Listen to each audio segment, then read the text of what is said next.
that's Martha. Yeah. Okay, we probably should call the meeting to order, as it is 9:04. 9:04. Martha? Yes. Okay, just checking if you're here. I'm here. Okay. Yep. Agenda. Right. So is we're a little short-staffed today. But we do have, let's see, the first thing to discuss is our quorum call, which I think if we nominate or Martha, do we vote to have Tammy and Deb, or do we just... As the chairperson, you can just authorize them to vote. Okay. If they're both there, that would be great. Authorize Tammy and Deb to vote today. And the first item is to approve the minutes of the January 3rd meeting. Do I hear a motion to approve? So moved. Second. Second. Yep. All approved? Second, Russ? Yeah, second. Yeah. Okay. And now we have do we have any communications? Martha, do you have any communications? The only communication I have is that David Spears will be dropping off his C of A application shortly. He just did. Good. Great. That. Yep. Public open. Other than that. Go ahead, Martha. I was going to say, other than that, I don't have any. Okay. Public open forum. No public here. No public here. So we can move on to the Secretary's report. Okay. We're fortunate to have Martha still able to give. So there's quite a list of active or open C of A's. 38 Lime Street, 97 Lime Street, the Ferry Road sidewalk project, the Lime Street, the church sign down there on the corner. I don't know if they've finished that completely or what, but then 56 Lime Street, they still need that by appointment only sign to be added, and they will be installing more landscaping around the new building. Martha, they were going to check with zoning, right, on the right. sign. Yeah. Did they do that, or do we know anything about that? I haven't heard anything back from them on that. I can check with Dan and just see if they've gotten in touch with him.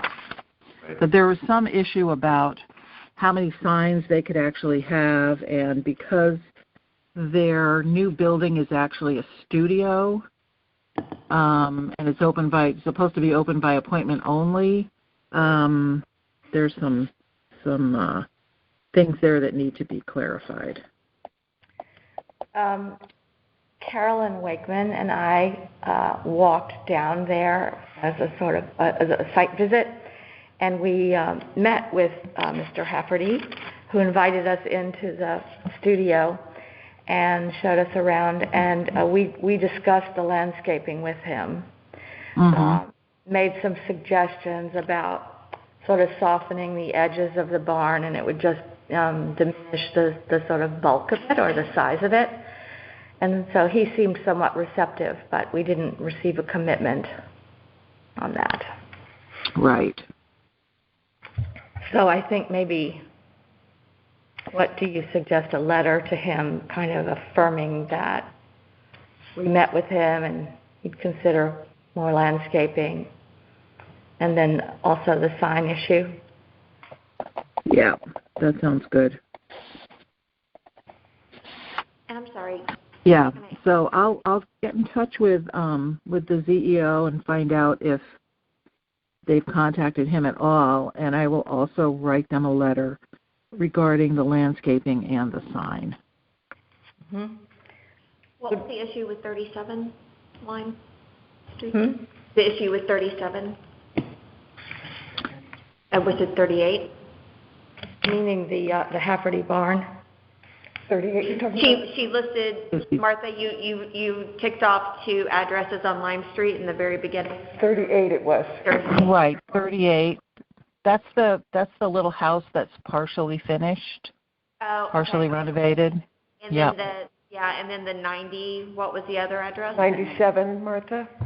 Right, 97 Lime Street. Okay. That's the one where they're building the big barn in back. Okay. Thank you.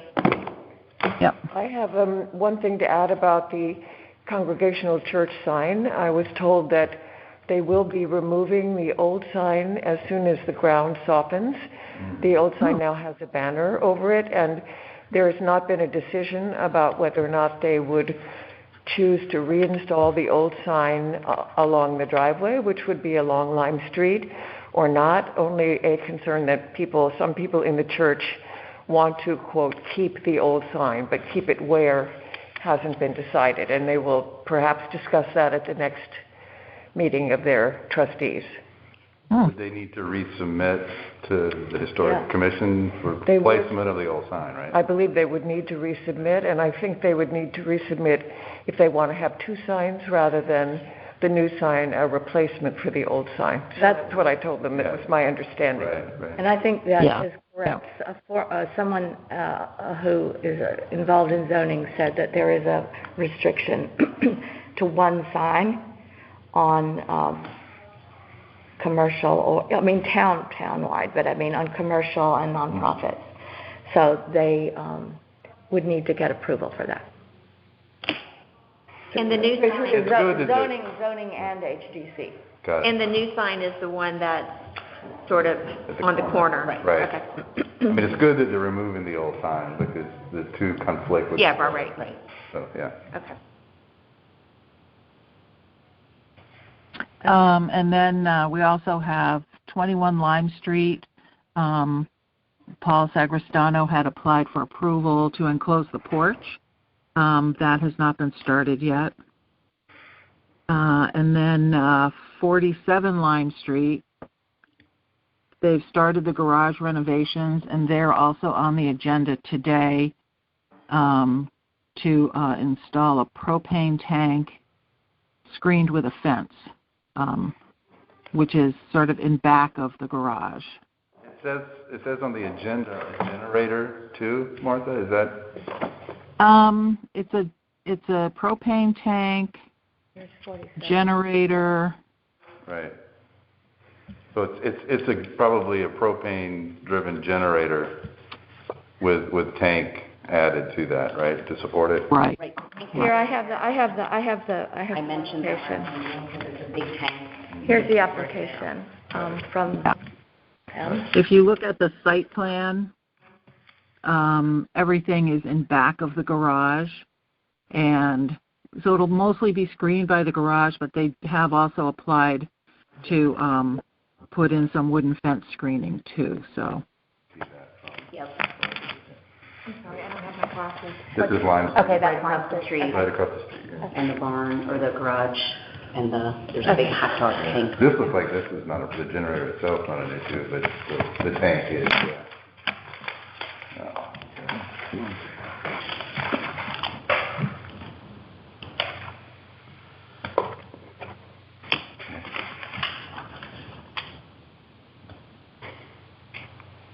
And then the other one is 1 Boston Post Road for the new drive at Jim Graybill's property.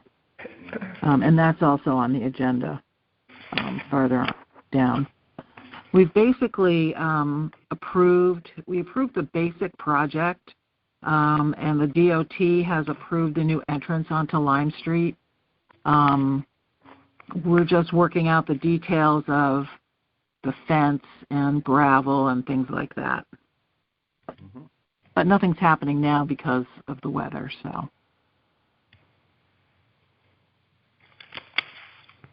And then Plaque program update, 5 Library Lane.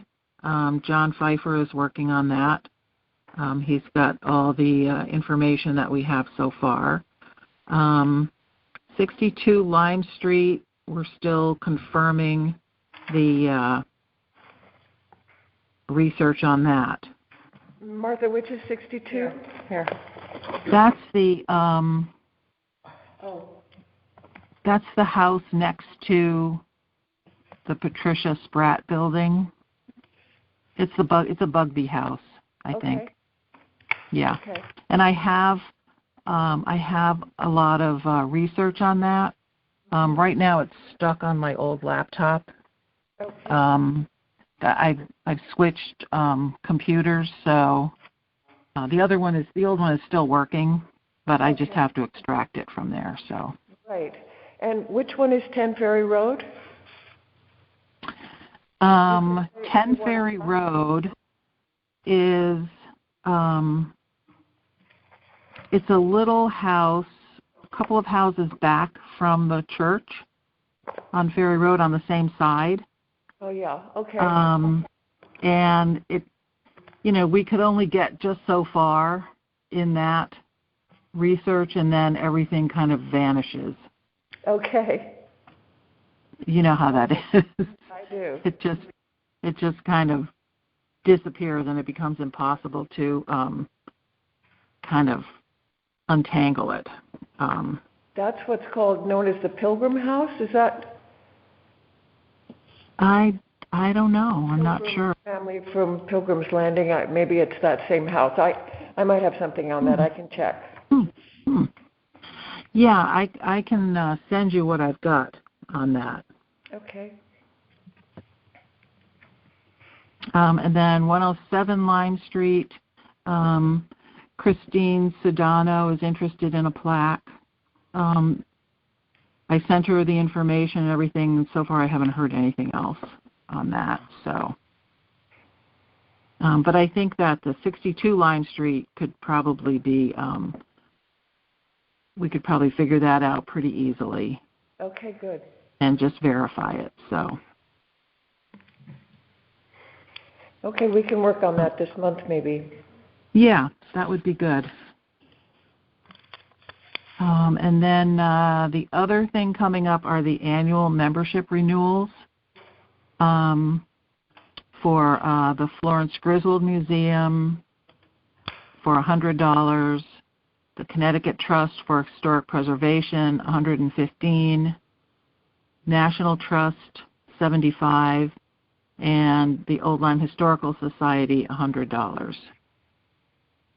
These are the same amounts that we gave them last year.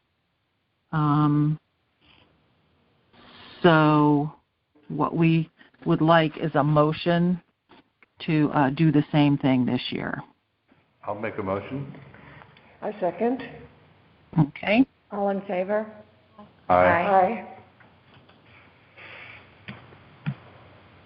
Does that go down? Okay, and that's all I have. Great, Martha, thank you. Martha, one question.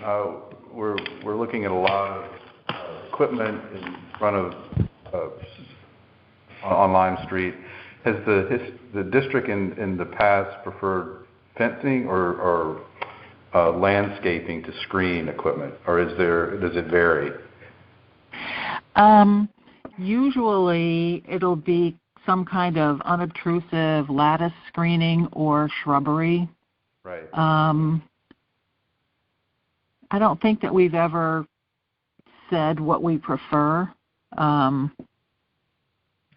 Lots of times just screening it with a little bit of shrubbery seems to be adequate, depending on the size of something. Right, and also depending on if it's evergreen planting or deciduous, right? Because right. Yes. permanent, right? Okay, thank you. I just wanted to ask that while we had you there. I think that's an important thing to note as we go forward, is the deciduous versus, because that makes a big difference in the winter. Sure. If it's privet and it just goes away. Or hydrangea. Exactly. Is that all, Martha, from your report? Yes, that's all I have. Okay. So next on the agenda is Richard Jones at 9:30. It's a little early, but he's here. You ready? So shall we have you come back up? Morning. Sorry, please. That's all right, I can sit between two ladies. Have a seat. Why not? How are you? I'm gonna make it. Thanks.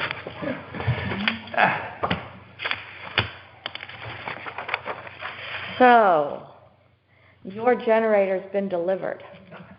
Well, yeah, it's been delivered, and a number of you, I don't know quite whom, have come by and sort of given it the eyeball, and yeah, it got delivered, somewhat to my surprise, because he was threatening to sell it to somebody else, so it was sort of all right with me, but anyway, it got delivered. And nothing else has happened other than the electrician has come to sort of see what he needs to do. That's Mike Flynn, who some of you may know. And then the Wilcox people came to say, well, they can't do anything until approval from you all, and that's fine. And they are saving 2 horizontal, sort of low-level tanks to go around the corner on the north side. So that's nothing else has happened, but I'm happy to. Is there a map that shows the position of the tank and the generator in the submission?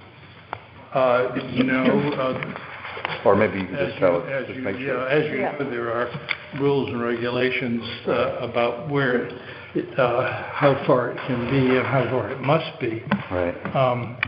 It's on this side over here. Along this side? Yeah, over this side, yeah. The tank. The tanks are on that side, and there are a bunch of big shrubs and stuff over there. So I'm just not so sure how visible they will be. They're not particularly from the street, but might they be from the perspective of the folks that live over here?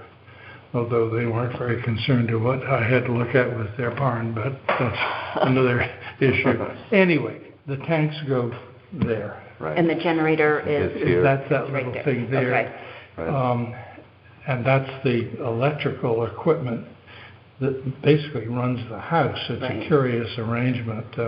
And that looks like a very nice door. It's been there for years and years and years. But it's not a door. Well, it's a door, but there's electric doesn't go into the shed.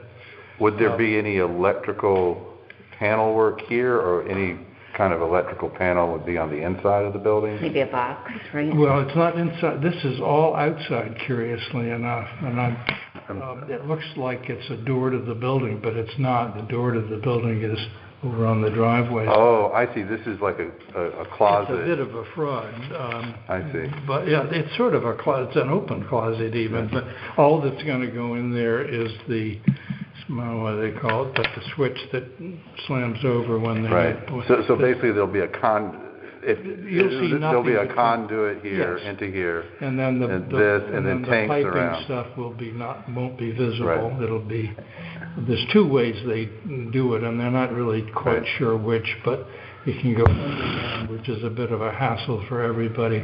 And then they also have proper colored piping that's secure that would go along here and around the corner. And how tall are the tanks? That tall. You're talking about the tanks. Sorry. The propane tanks. Yeah. About yay? I mean, they're not the great big. Oh, they're like 5-gallon. No, they're horizontal. This way. They're horizontal. Oh, Some people call them salamanders for obvious reasons. So they seem to be doing those well, a little bit more now. Well, you don't have the visibility. I mean, propane tanks are sort of ugly. They are. Necessary, but ugly. Well, You can bury them. Well, not the salamanders. The one they bury are mainly, well, you can get 500 gallon, but mainly 1,000-gallon, which are really terrific, but the upfront expenses It's a big is ordeal. awesome. And when you fill 1,000 gallons at whatever it's going to be. $5 a gallon or something. I pay the bill every month. yeah, we've got that. Yeah. So at any rate, I don't think anything's going to happen to this in terms of work on it for a while.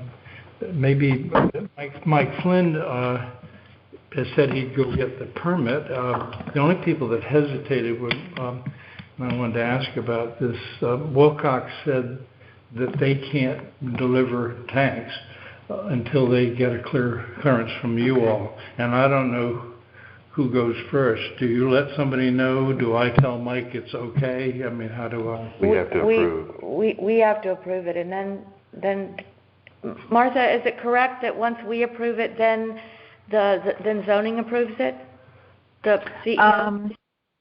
Yes, what I do with an approved C of A is I make copies and I give a copy to zoning and one to land use. So they will know that it's been approved. Good, Martha, thank you. So Mike really can't do anything until... That's I mean, I think clearly the concern from the committee is that this is visible from Lime Street, and the screening that's there, if this is the tree, obviously that's not evergreen. And then the tanks, while they're low, which is very helpful, would also potentially be visible from Lime Street as well. And it's in the historic district. And so I think that would be the 2 points of concern. Absolutely. Well, a couple, if I can just comment. Yeah. This has been here forever. I mean, But that's not what we're ruling on now. We're ruling on this. Well, when you said you were concerned about this, I can't do much. No, I was voting to this. Okay, this. Yeah, the two new pieces. Yeah. Our plan, as I wrote out, and I apologize, I didn't type. I don't own a typewriter anymore. Anyway, so it was longhand. Is that we've had evergreens forever that we've used around this house, garden in the back. Yeah, the obvious one would probably be something like boxwood. Our plan is to hide this. To say essentially is probably a stretch, but for sure to hide it. We don't want to see it either. Right. So, but I can't tell you exactly what plants will be available, nor can I say when. The ground is frozen. And, Acer and other neat nurseries around usually have lots of stuff, but I can't specifically say. But our plan is to cover it. It'll hide it between here and the gravel driveway. With an evergreen. Evergreens of some kind. Right. And boxwood would probably be our easiest route, but there are others. Right. And in terms of around the corner, the same thing. If, in fact, it's visible, it may be from sort of an acute angle, but they'll be hidden the same way. But I can't. I can't see. Are those bushes there now? These are greens now that hide a stump, and we even toyed with the idea of getting to take a stump out, which is in here. But that's the plan. Got it. I have a question for you. Did you consider putting the generator itself as well as the tanks on the north side? Thought about it, but in terms of wiring and so forth, both the electrician of the and there's a distance specified between this and I forgot the number. This fits it very nicely. But it might be possible to put the tanks toward the rear of on the northwest corner. The problem with that has to do with the distance a tank has to be from the house. And I can't remember but if it's the horizontal tanks, it's 3 feet. If it's bigger tanks, it's 5 feet. 5 or 6 feet. And then you've got them sticking out over here. Here's an old picture. Is that what the house used to look like? We will probably be back to you to talk to you about what needs to be. The house is essentially falling down. It is a total wreck. There's no foundation. It's been let go for years. Our plan is to not do anything with the silhouette of it, but it's got it has no floor. It was lived in by animals for. You mean the house or the studio? The studio, right. It is, sometime in the springtime we'll probably. I don't think we're doing anything to what it looks like from the street because it looks pretty good, except it's tilted every whole which way. But it's going to look neat when we're done. But it's a big project. So at any rate, I still want to come back to the. Yeah. It's not a house. It's not going to be lived in. It's a studio. It's an outbuilding. Is there any possibility of putting both pieces of equipment distant from each other on the north side so that we don't have generators on Lime Street? Yes, that would be my question. Since it hasn't been wired in yet. Yeah, and electrical conduit for power, I mean, it's just a matter of sizing the conduit, right? I don't know the code specifically, but I know that there are power situations that are much greater distance than 3 feet. You can't have a generator. It's the size of the actual electrical conduit. Yeah. Right. But I would love to hear your specifics on that. Well, my only specifics is that the people that I looked to were Wilcox, who've been really. I've used them for many years. Sure. Here, they're very reliable, good folks. They felt that would be a problem in terms of distance from the building. Suddenly you're going to be out into this area, it's going to be somewhat more visible. If you're concerned about it being visible here, right next to the building, 3 feet, versus being a couple further out for this, and then the tanks. Why would the distance requirement be different on this side than on the opposite side of the building? Is there a windows? Oh, I see. In fact, But again, it's an outbuilding. Well, but when it's now, as you know, Matilda Brown, listed as Matilda Brown's studio, and there are big lights that are the wall and then the roof, and right. Our intent was to preserve that. And they said having all that glass this close to the propane tanks is going to be an issue. Right. I see what you're saying. And so we from thought, the health, from the well, they're worried about explosions and stuff. Right. I mean, it's a glass wall so that she could paint. Are we going to paint in there? No. But we want to preserve, and there's still the windows that are old windows this size. Right. I mean, it's worth preserving. And that's what they just said was it could be done. Obviously, they can go there. Might they be more hidden further back? Take a lot more planning and all the rest. But they said it becomes a dilemma glass-wise and building-wise. So on the back side. On the west side, that's into gardens. And stuff,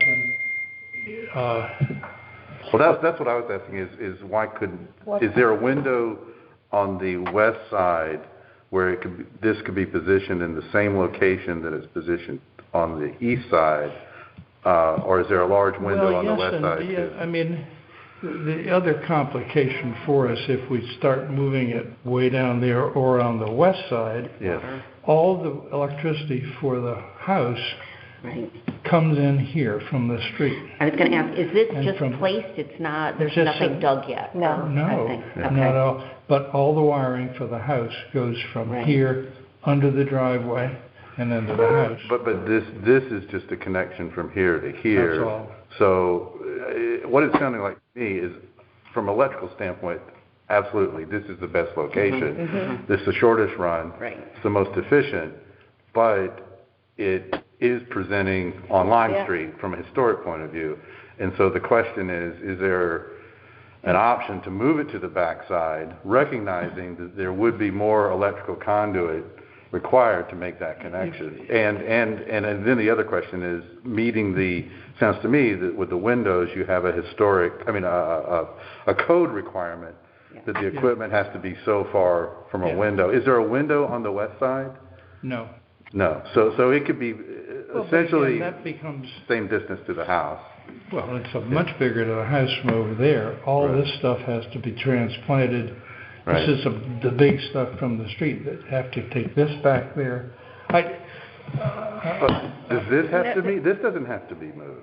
Only the connection from here to here would be moved, correct? It would just be a greater, what you're saying? But this has to be connected to that. Right. So but it's one electrical conduit connection from here to here. Granted, it would be a longer connection. If in fact this is I thought the whole purpose was to fix this so that from Line Street you didn't see another generator, and I know you've got lots of generators going in. People that have given you You're not the first.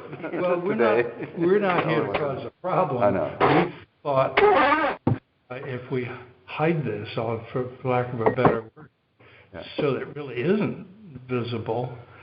That's, I mean, to do what you're suggesting, frankly, big bucks. You mean to move the connection from around the west side of the building? Well, to put all this stuff It's more over electrical here. conduit. Sure, it's more electrical work. Yeah. Big electrical. And so Greater cost to that, yeah. Right. I really don't want to do it. I understand. So I've got a similar issue on my property where I need a long electric run, and I understand. So don't. I'm just asking the question so the committee understands what we're deciding. I think So we could. except for the fact that it would require a longer conduit and more a cost involved in the conduit, there's no other reason why the generator and the tanks both couldn't be on the west side and therefore not visible from Lime Street. It would be really ugly for us. Not that matters, I suppose, from the historic point of view. Right. But suddenly this becomes part of a rather elegant garden out and back. There's a garden right garden behind behind. here? Yeah. I see. Got it. There didn't used to. It used to be hidden, but when we had some trees that were full of rot and some sort of aphid or something or other all across the driveway here at the back, and those all got removed. Do we have any other photos of? So it's essentially putting the equipment in your garden behind. I Got it. and I Understood. just Yeah, I understand. So maybe we just need to think about it a little bit. So that's the same. I didn't know you might want pictures from behind. We didn't. That's easy enough to take some pictures. So just the last thing we Lots of haven't pictures. really considered, One of the, is it possible to have one of the two pieces of new equipment on the north side and one on the west side, just for the moment not considering the electrical cost, but considering the views both from Lime Street, walking up and down in both directions, and also from your house? that's the Well, the floor. north side is what he was Can I saying see is what that is? the I'm windows. curious myself. Yeah. Right, the windows are there. Yeah. So that's so- the problem with the north. Where would the propane tanks go in then? Right on. All right, so on- this propane is tanks are low. this is the view from Must be the north generator side. has to be set Okay. back from the windows, but the tanks are These windows Mhm. are set back. This building is that's set what we back got. from this From the big. main studio. These are the big windows. They don't look so big here, and it actually they go up into the roofing area. I mean, it's a studio. Yeah. Well, it was a studio, and worth, I think, to maintain the integrity of the place and make this into a really rather grand thing. Well, I'd beg you to sort of let me do that and hide it, but to start moving it around, Understand. and you all don't know us particularly, but we've got the old houses in old Lime, all over the place, and Carol was involved in this sort of stuff in Southington. That's my wife, and we're big time into what you do. So we're not trying to be difficult, but I guess from our point of view, what we think would look the nicest and be the best way to do it is what we've done here. If you will say no, then I'm not quite sure what we'll do with it. One possibility that we looked at early on is when you look at the property in the back, there's what used to be Mr. Sweet's workshop. which I'm told he never bothered to get permission for. But he did a lot of stuff there that... I had a tour, when the house was on the tour a few years ago, prior to your ownership, that was open. Yeah. But with his well, it's now a woodworking. guest house. It's what? We made it into a guest house because we've got 100 million grandchildren, great-grandchildren. They go over there and watch what they watch and drink what they drink. But it's lovely. But they didn't get any permission with a lot of other stuff. But they were controversial people, I guess. Apparently they were very nice, but holy cow, the things they did in that place.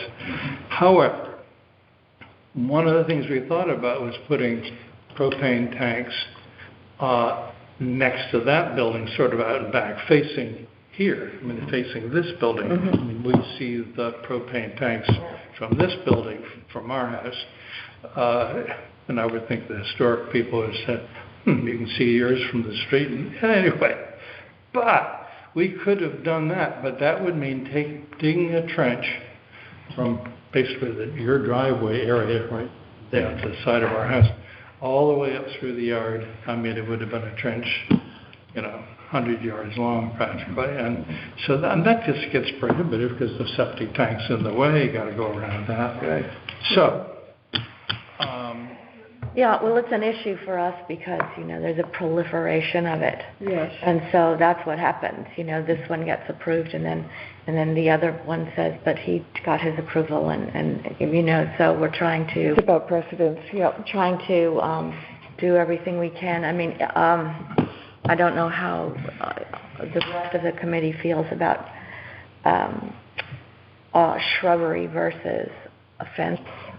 Just lattice work, you mean? Yeah, just putting out the options there. I think the precedent's important because I think we have some other things We that do. are coming on Lime Street that are different heights. I mean, the nice thing here is the elevation It's low. low, so screening can be done in a reasonable way, and we wouldn't want to penalize you for that, but it is a precedent kind of decision. So that's why one of the reasons we picked this generator, because it's the lowest one we could find. I mean, it's a very good one, but it's one of the lowest. Right. So that, What might help us if we agree to approve this would be some sort of commitment from you, if we're even able to ask such a thing, but to do this landscaping as soon as you can, and have bushes that are an adequate size, that we're not waiting for 6 years for them to grow. Oh, for sure. So that it would be kind of an example in a way of what should be done. Just thinking about boxwoods, would you use the Old English style, or would you use the kind that are, I think they're called Green Mountain, that kind of grow more vertically? And if there's a whole variety you can get. And, there's some ones that are bushy and all. For sure that can get covered with evergreens, or a fence, or a combination. That really can be hidden. I think from the districts, from our point of view, we would have to make the motion in a way that says that there will be evergreen material that completely hides the equipment from Lime Street. And the propane tank. And the equipment, propane tank, such that we're not actually specifying the material. No, that's I'm just thinking but we'd be requiring that the line of sight between Lime Street and the equipment is completely obscured 365 days, or an evergreen type planting would be perhaps a way we could state that. Now you mentioned fencing. Lattice stuff doesn't look very pretty to me. No, I'm not suggesting it so much as just throwing out the various. We don't want it. I mean, it doesn't. We could consider, We were but I asking think Martha the what has been evergreen's done in better. the past. Yeah.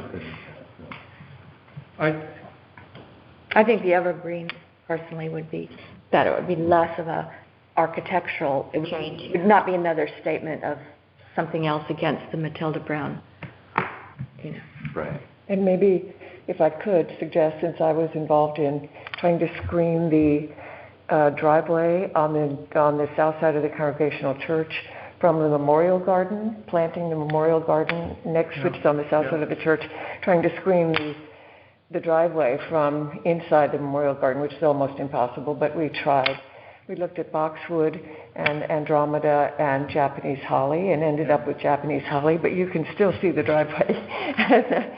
I mean, it's only been in a year, but and it will grow and it will get thicker. More dense. And it will come together. But anyway, I'm interested in the project from a landscaping point of view because it's not so easy, I think. Right, and I'll just anyway, just some ideas for suggestions because plant material. Those are just thoughts from my own experience, not requirements or anything. My personal experience, I know a lot of us already have these in regard to shrubbery. I know you have to keep shrubbery a certain distance from the generator, and also regarding service. They need to be able to get at it. There's room for it. Right. So I'm just saying. We looked at that, and right. That's doable. Right, when things are planted not too close to it. What we don't want to get into is, okay, well, go ahead and let's make sure you can cover it, which means, you get an electrician, get it functioning, get it hooked up to the house, and get the process done. And then this unhappiness with getting it covered so you can't see it. Our plan is to make it so you can't see it. I really want to do this, and I'm willing to go to some extremes. And you buy a big bush like this versus I get it. You're going to have to do it, and it's worth it to us to do that.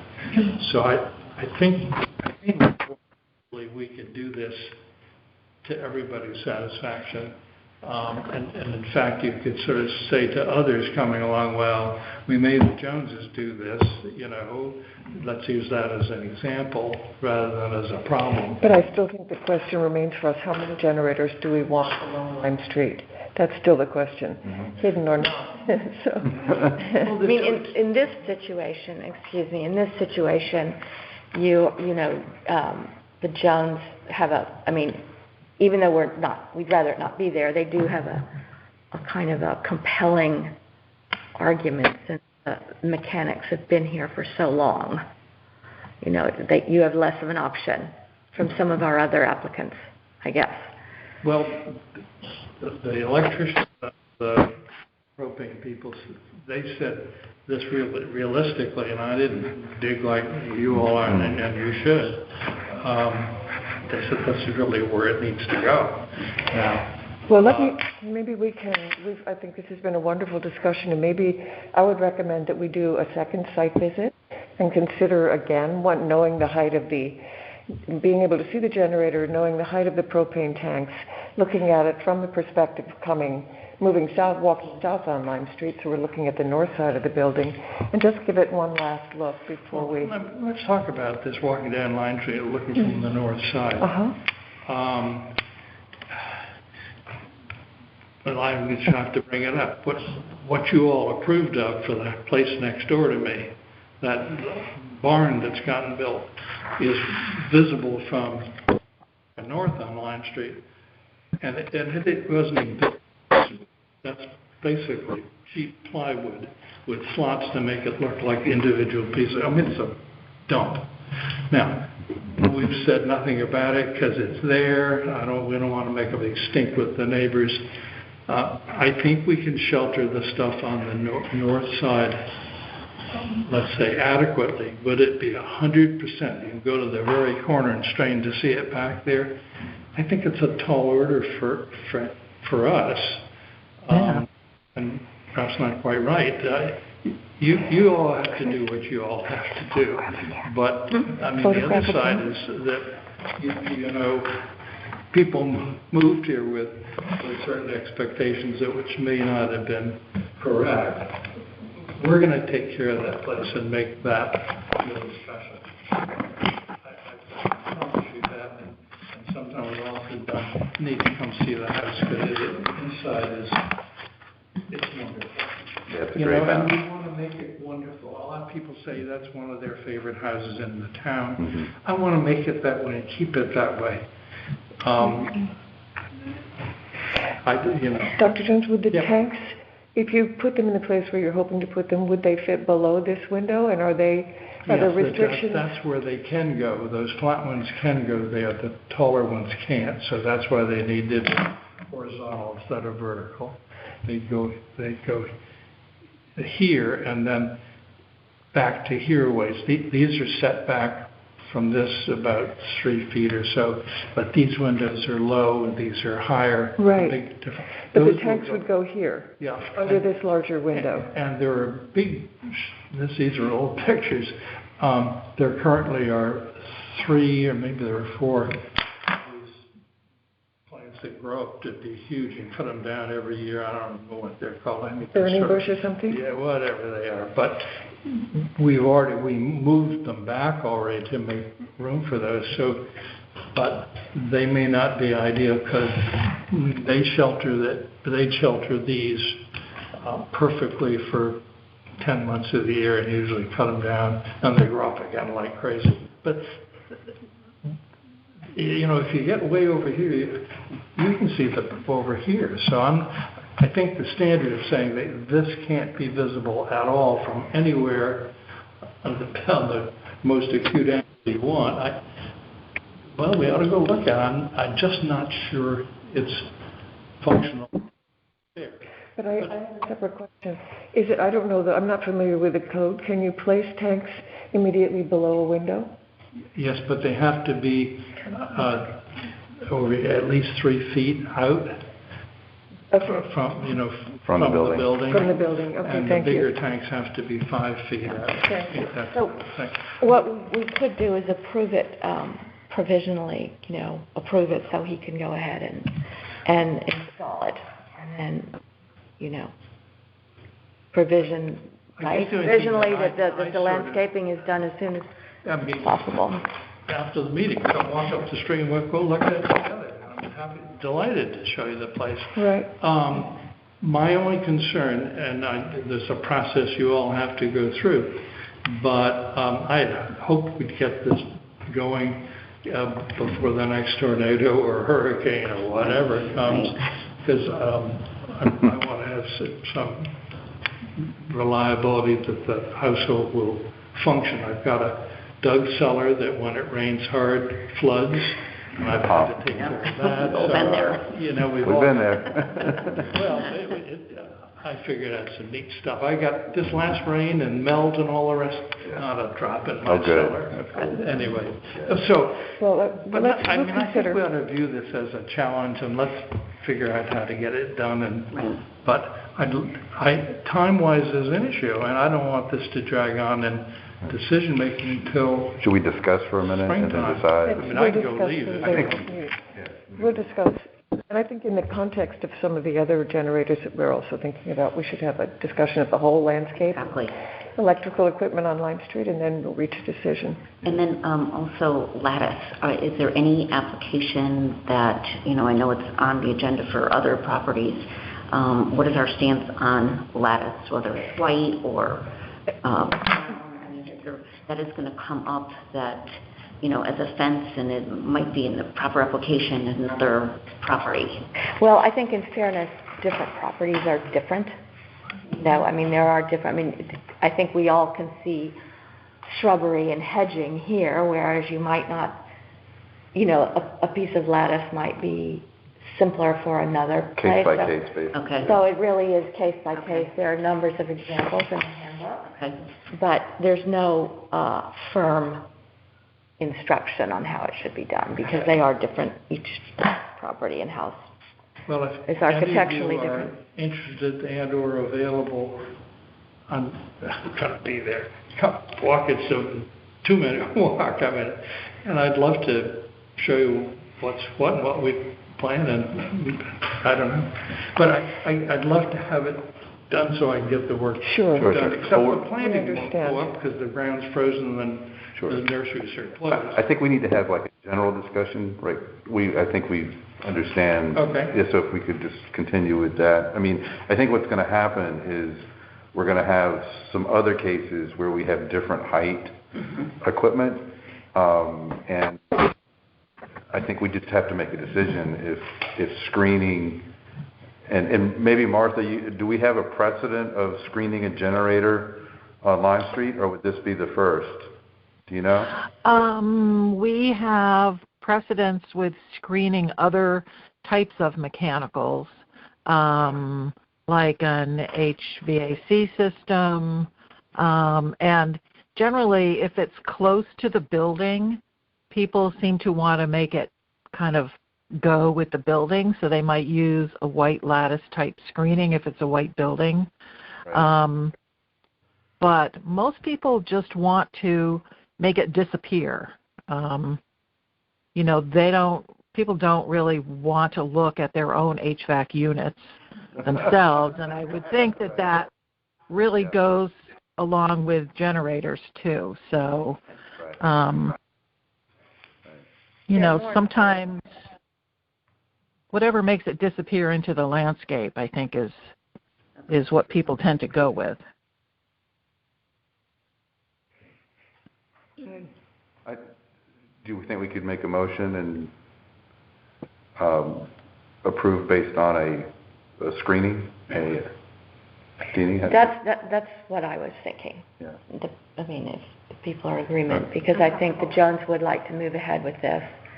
I think you've made a compelling argument for why. Of course, we'd rather see it on the other side of the building. I'd rather not have it. I'd rather have it from the street or something. But and we are really struggling with precedent here, because I think there are more and more generators, more and more air conditioning, all of these things, just as we've come more forward with modernization. Does the president put up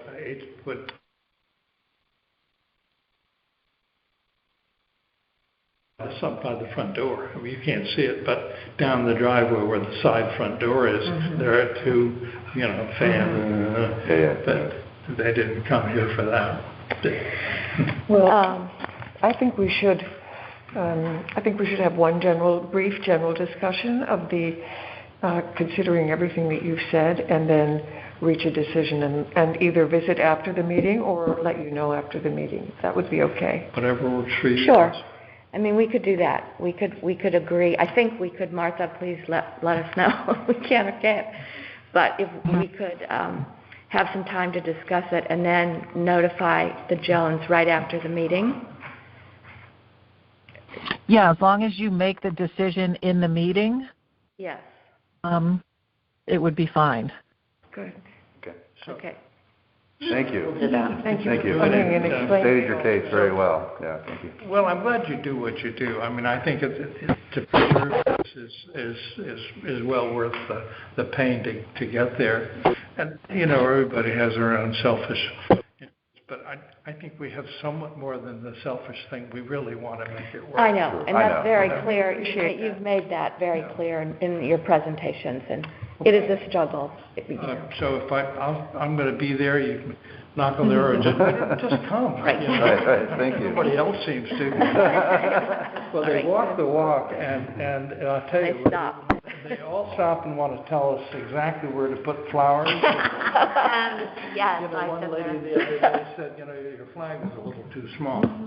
She's right. Thank you. All right, thank you. We do. Next are you Alicia? Yes. Okay. And 47 is not coming today, is that what we said? Oh, is that right? 47, number 5? Generators 47 appears not to be here. So.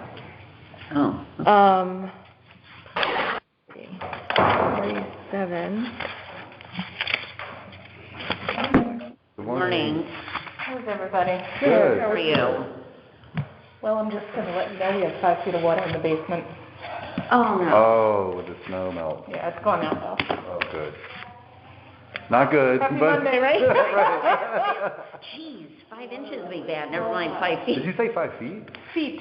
5 feet. 5 feet? Oh, my God. Feet. Jesus. It's gone out. We have about this much now. The fire department, you didn't hear the fire truck? No. What was it? I hear them all the time. Yeah, right. I ignore it at this point. What was the pipe burst, or was it groundwater? We don't know. We can't tell yet. But it's not groundwater, right? Because you're sort of up. Nope. pretty sure it's groundwater. Really? We've got the drains going out, and I just think with the rain we've had on the river and then all the snow. Well, Wow. I wonder if the museum had any water issues by their front door. They were having issues the last big storm. The drains funneled it into the front corridor of the front entryway inside. Not 5 feet, They but probably they have had a huge sump system that they can flip Yeah, around, I right? don't And they know. have somebody who lives on, we don't have anybody who lives on top of it, That's true. so that's, I will note there's been a lot of drilling and groundwork next door to you. Yep. we weren't gonna, you mean all the clearing out? No, in addition to that, I mean, I've seen drilling and groundwork and things like that. There's so- a well being drilled there at Something. Hamilton. Yeah, it looked like it, yeah. Looked like it. Never a dull moment. No. So thank you, and I apologize for not being here last week, or last month, you all know why, and so here we are. Good. Do you have your application? Did you I say do. you? I have the sheet, Okay. the form, The certificate of appropriateness application? I have the like-for-like form that I was sent. Is Martha here? I She's feel here. like. Non-speaker. Okay. I can fill out another form if you need. I apologize, I brought the like-for-like form. I think you need the, At the C of A. yeah, Yeah, the C of A form is the one. which I'm going to give to you right now. Okay. And what is this for? What you have there, the like for like, is if you're replacing like for your roof when you were just fixing the roof. But it had sign on too, so that, okay, so I fill this one in also? Yes, that's a good. Because you thought you were just replacing the thistle sign, but Because it will be a different sign. It's going to be a different sign. It won't be the Is it same. the same structure, or is it a new structure? Well, we wanted to keep the same structure because it's electrified and everything, except Right. for, if you've noticed, the wood's rotting. Right. So we have to put this, we have to get a new one in, but it will be the same. Will it be identical? Identical? essentially? No, I mean, I would like to say yes, but no, because we wanted the top to go out longer, so no. Then- Okay, then- so then then- you need the Okay. new Yeah, form. yeah, yeah. Okay, so can I just fill this out and send this back to you, is that okay? Well, but we're going to need also the description and design features. So I have pictures of that I Okay. can show you, And and if you then I could can print submit- them and Yes, put them in with this? yes, and Okay. the $25 check. Yes. I just want to, can I show you the picture? Yes. Oh. Okay. So Actually, nonprofits don't need to pay anything. Okay, you Oh. don't need a check. Yep, the fee is waived. Thank you, Martha. Thank you, because every penny counts, let me tell you. Thank you. So, then what I wanted to ask before I came and put it on here is we want to put a little plaque on the building. The reason we have the temporary sign right now is because, as you know and can imagine, we're in the silent phase of a capital campaign. And along with that, we have naming opportunities, which is why we have the temporary sign up. However, we do know that the main building is the Eleanor P. Robinson Environmental Education Center. So I could be wrong, but I think we have to ask for permission to put a plaque on the front of the building. You do. Correct? You do. Okay, I'm going to just tell you. Can that be on the Win same for me. C of A, or does there need to be two, I guess is the question. Oh, thank you. Do I need to do two? Martha, can you tell it? So you want to have the main sign, and then what were you going to put on the building? A plaque on the building. So, and we're thinking, we want to have the main sign that's near the road and then a plaque on the building near the door.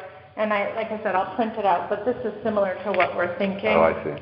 Just small, but just on the side of it. Yeah. do you know like what size? We're going through and the font and everything, and we originally were told 5 by 9, but it seems too small to fit Eleanor P. Robinson Environmental Education Center. Wait, is this This is just a mock-up from our designer. okay. For the plaque. The plaque on the building. Building, yes.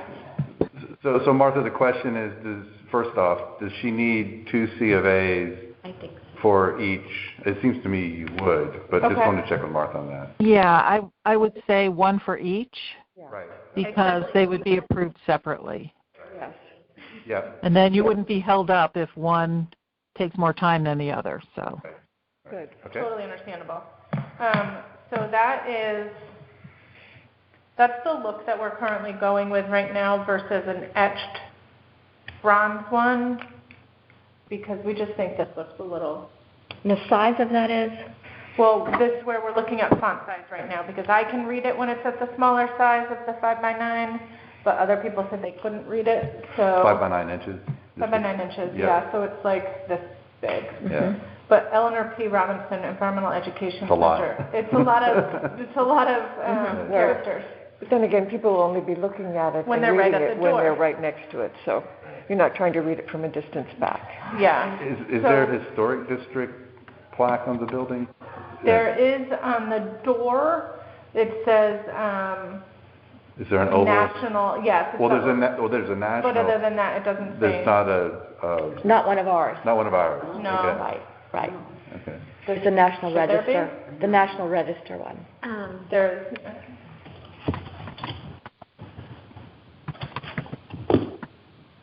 I don't know. I would want to go look to see what the other plaque is. I think we would want to look at other plaque designs on Lime Street Right. Yeah. for the material and the sizing. okay. And then, you mean the plaque on the front door? The one that's there now, do you have a picture of that?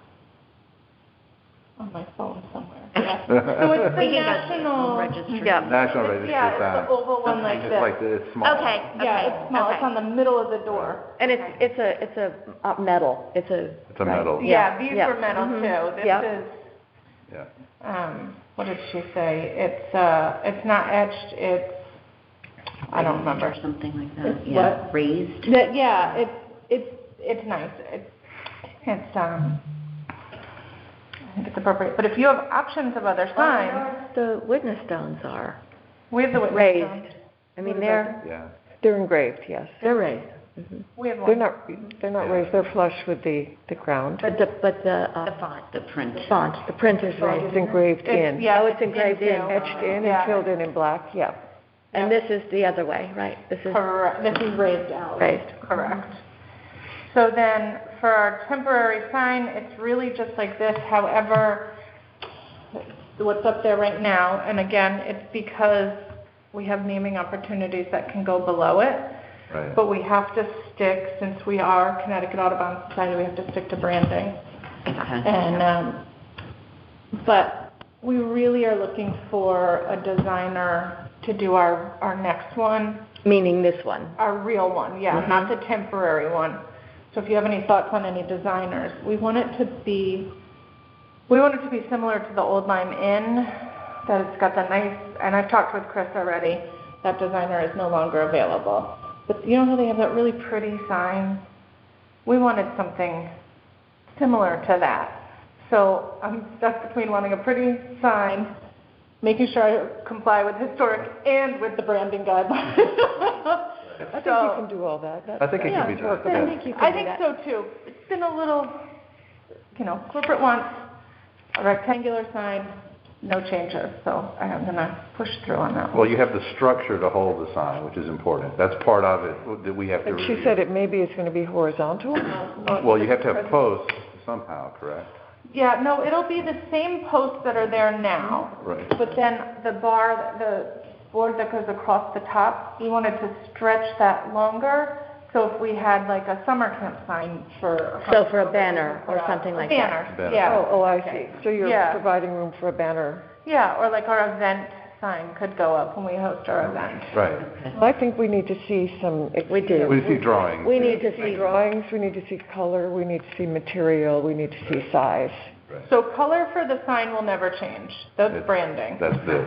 That's this. Right. But yes, I have a designer kind of working on it, but then we need the contractor and the electrician. Right, but Which is why we can't approve anything until we've seen your Right. final proposal. Okay. So what we could do, I mean, we're with you on this. You know, we grateful, understand yeah. your work and really appreciate your coming in Yeah, no, and thank talking to us about it. What we might ask is if you could ask someone who works there to just, if this is going to be here for a while, your existing temporary sign, just straighten it up and just neaten it up a little bit. It's kind of It gets a little joggy it's with sort the of a wind. little messy. Wonky. So if it could be affixed in a more solid way so that it doesn't look quite so temporary, That we can do. That's we no can problem. live with it while you work on your design. I think one Yeah. other important aspect, and correct me if I'm wrong, but I think there was lighting. You're in a residential area as well, so I think the lighting design. Excuse me, this mask is choking me a little bit. But the lighting design, as well as the lighting output, Showcase light. needs to be considered as well. It's very much in zoning. I've been reading some of these in our actual zoning regulations because Right. they're infractions at other places on Lime Street. It has to be completely shielded Oh, right. and beaming right down just there so that it's not ambient. It's not spilling to the Yeah, so we'll neighborhood, keep the lighting, Unlike lighting. here's the dirty secret about lighting, we don't know how to turn those lights off. It's kind of funny and it's kind of not funny Yeah. because there's 7 electrical panels in that building. I don't know if you know that. Wow. So we've had Zelic walk through with us and we've flipped breakers, we've turned breakers off, we've cut wires. Everlasting light. They're on David timers. doesn't know? No, they're on timers. If the lights go on, we're like, the lights are on. Right. We have no idea. So, but yes. Is it not on the actual? When we walked out there, I dug in the grass a little bit, I put the grass, I was, how do I turn these lights on and off? So there's the spotlights that come from the ground that shine up on it, right? Okay. But then there's that little overhang. Yes. Right. Well, and I know there's people across the street, and obviously we're environmental. I don't want to have a lot of bright light there. Those spotlights are, I mean, I'm not the CEO, but I don't think those are allowed. I think that what is allowed, I know they've been there. No, I know they've been there. But it looks to me. You've got 5 feet of water in the building. You need to have shielded, you know what I'm talking about, Yeah. so that it's just pointing on the sign. On the that sign, it's not right. creating, yeah.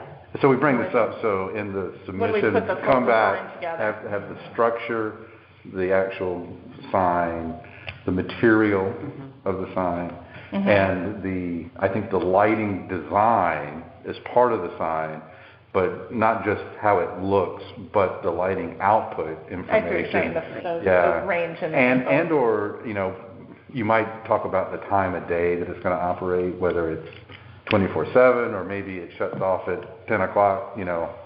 I don't know if there's zoning requirements on that. There are. Right, so. That are not observed.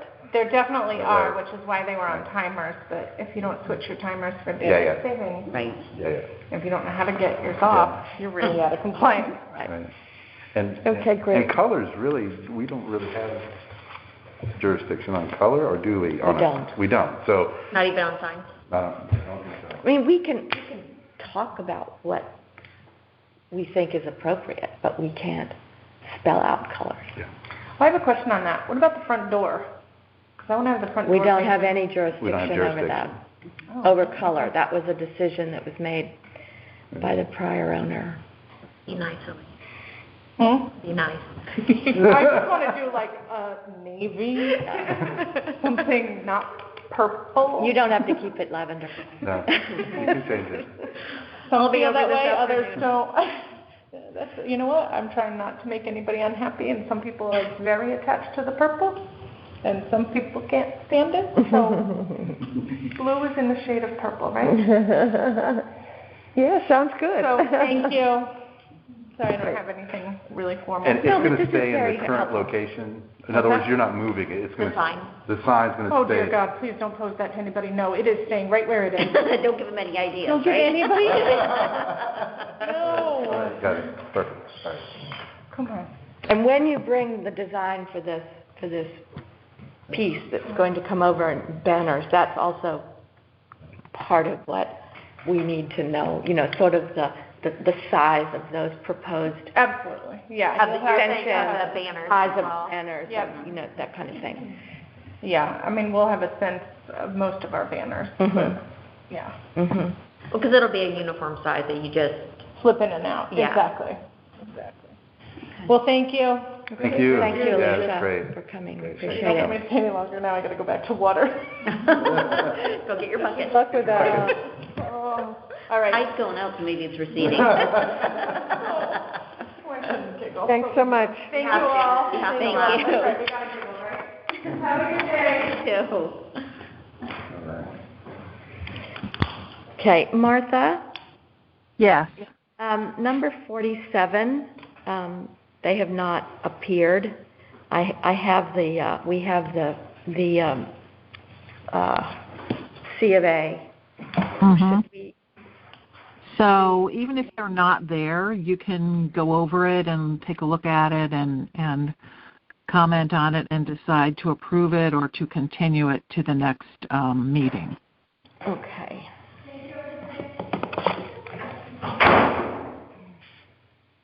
Shall we look at it, or do we want to continue it?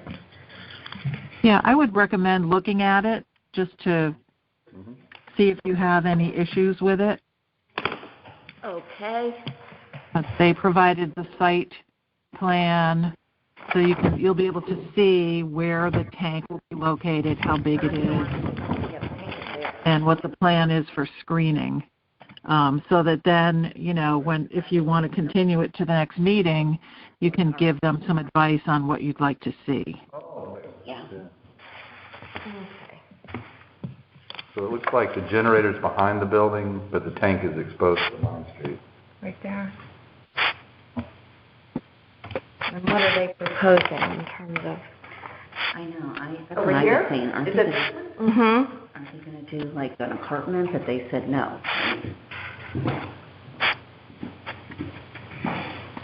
But everybody wants the generator. Right, so did they, Understandably. right, I'm one of the last people that doesn't have one.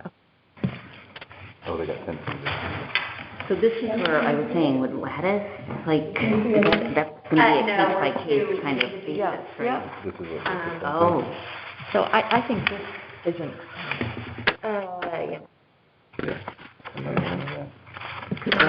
so, Are they showing that right here? yeah, see, they've got like a front and maybe a side there, is that like the fence? So Yeah. it would be open, like when you're on the track, you can see this, that's where I saw it when I These was are on the the- track. Is so there here's any? the house, here's the driveway, here's the barn that they've garage. come, garage where we've approved their changes there. So this is right along the property line. Yeah, Yeah, and then you can read the note there. Selection solid cedar fence, which is probably what they, yeah. 5 foot height, 8 feet long each. So this is here, so it would be back here.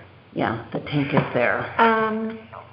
The only thing about the wood fence, because that's dark back there, I don't know how the lighting's gonna be at different types of the day. It blends in more. Yeah, like I wouldn't want like Yep. something like white, like I wouldn't want, That's a good point. you know what I mean? Right. Because that would really stand out. It would draw your eye back to it. Yeah. And it weathers. Cedar will weather, It weathers. which is a nice thing about that. Yeah, I mean, they could say, well, we want to do lattice to go with the rest of the house, but I think looking back there, that would really I think it's a visit, another draw site your visit. eye. It looks like to me that they're proposing, So I don't love that, but Yeah. I would take dark. That over picket, oh yeah, over because lattice. this will yeah. turn gray. Yeah, It will, over yeah, time. quickly. so, yeah, and it being so far back and dark. Mhm. I guess the question is, and this is always an interesting question, is it's within 300 feet, so it's in the historic district. Is it just the view from Lime Street, for your point, or because you have the track? You is can see it on the track, and Right, it's a big so does the hot dog committee, tank. are we concerned with multiple views, or is it just the Lime Street view? I don't read the code like that. I read it, the district is the district, it's Right. 300 feet. I think the general interpretation over time has been 300, the view from Lime Street. Yeah. Also, from the library parking, I'm wondering if you can see it from there too. So can. I mean, I don't know what would be wrong with asking them to screen. To screen the have whole it all thing, that's what I'm asking, yeah. Right. Say we would approve it, but just screen the whole thing so we don't even have the But issue with again, it. back to Dr. Jones. How tall is this, their tank? That's a hot dog That's a good one, so question. it's out bigger. there right now. It's one of those big, long, white ones. But back to Dr. Jones' question, so what's different with allowing this type of fence versus them planting this? Well, Dr. Jones, I think, I mean, here, okay, so if we open up this conversation, I mean, that is so prominent. Yeah. I mean, Matilda, but it's so Yeah. close to the road, it's so prominent, it's a very historic building. what we really want to preserve, I think, is the building. We don't want to look at something else, some other. Okay, yeah. But you don't Here, want, you don't want anything looking like There's you're not changing a the structure behind this. This we just don't want to see, period. Right. But- In other words, if this were closer, like if it were here, and you had a structure behind it, Mhm. so You'd you're walk trying around to it. keep the structure, then plantings. plantings. But the fact that this is land behind and the greater distance, I think. And I think your point is a good one, Tammy, that it's up against, its neighbor is all. I'm trying to think It's all of this. if there's already a fence here or if it's tree lined. I know this is tree lined. It looks like tree lined, but you can't How recent really. was this, like this summer or something? And then my other question regarding this, and this is back to Mr. Eric with the saltwater pool. Remember, after the fact, I said, oh, wait a minute. Where do the mechanicals Where's go? the mechanicals and where's his tank? So it's going to come up all the time. I think that's. Everybody I think wants to have the I comfort. wouldn't feel comfortable doing anything without going to see it. Right. You wouldn't feel comfortable with him? You want to see it. I want to Right. go. We've got see it. everything's I wanna gotta be a go site look at visit. what's Well- all Oh, around yeah. it. This is a major structure, and Yep. we've already agreed that a site visit is warranted. Yeah. Right, okay. But it seems to me that probably is the right approach Yeah. for this particular. Yeah. Because it's a big It's a tank. big tank, and it's set, it appears to be set very far back, and it's not up against a structure. It's kind of out in the field. So, Okay, so we're continuing that. continuing as A site the site Site visit. visit, yeah. And that was 47, correct? Yes.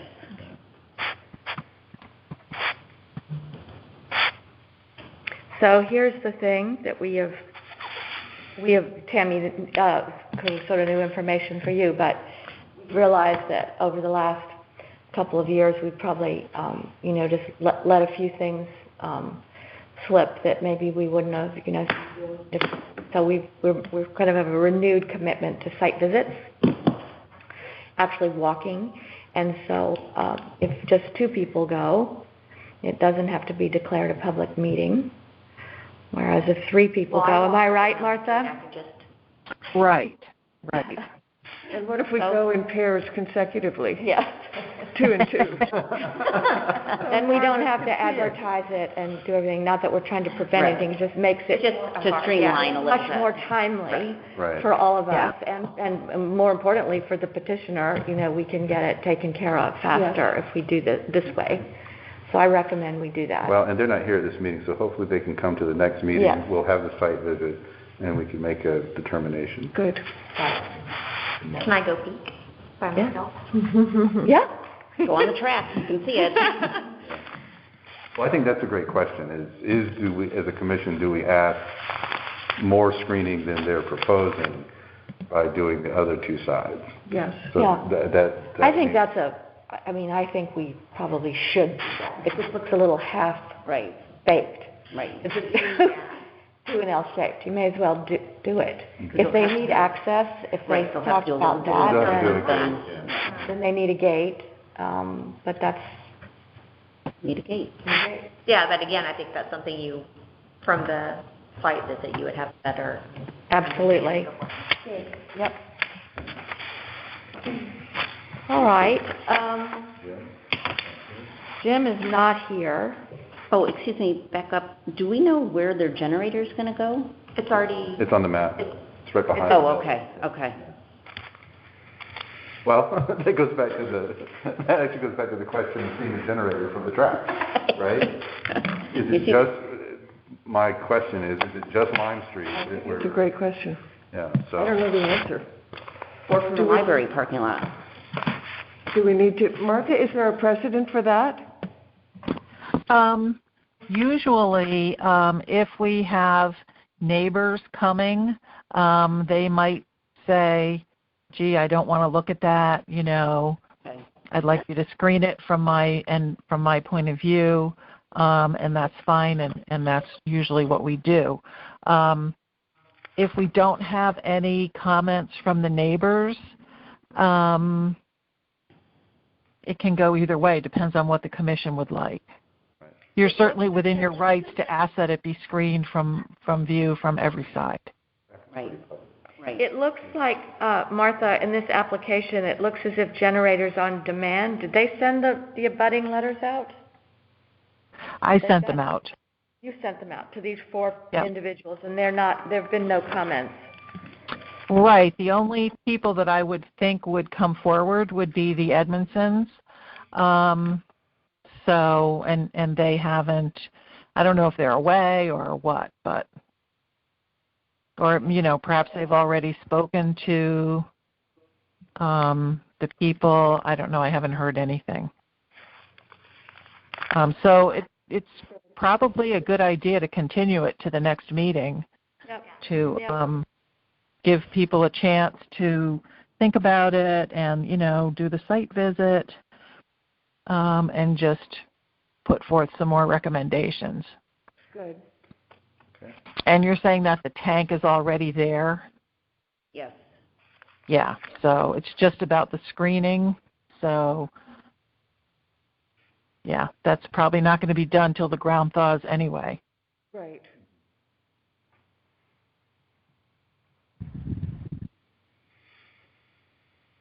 Okay.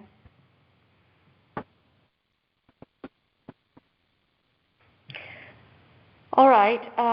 We've done RTP, One Boston Post. Okay, they're not here. Graybill's not here. Do we want to have a conversation about the fencing? Sure. Or You could talk about the gate and the gate. what you'd like to see. I sent everybody that information.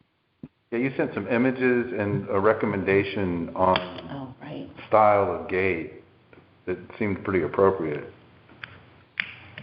I took a photograph of your neighbor. Right. And a photograph of the fencing at the Lime Academy. Right, iron fence. The iron fence, iron gate, I should say. Right. They both appear to be old. Right. They both appear to be antique gates, so you can't just go and get those. But that also begs the question as to whether it's the right thing at all. I know that he's submitted, you probably haven't seen this, Tammy. Oh, this is what he submitted as his proposal. Is that? I'd like to see too, because I wasn't here the last meeting. Yeah. And most of us felt that it was tall and maybe a little ornate, a little grand given the property itself. Is it kind of like open automatically?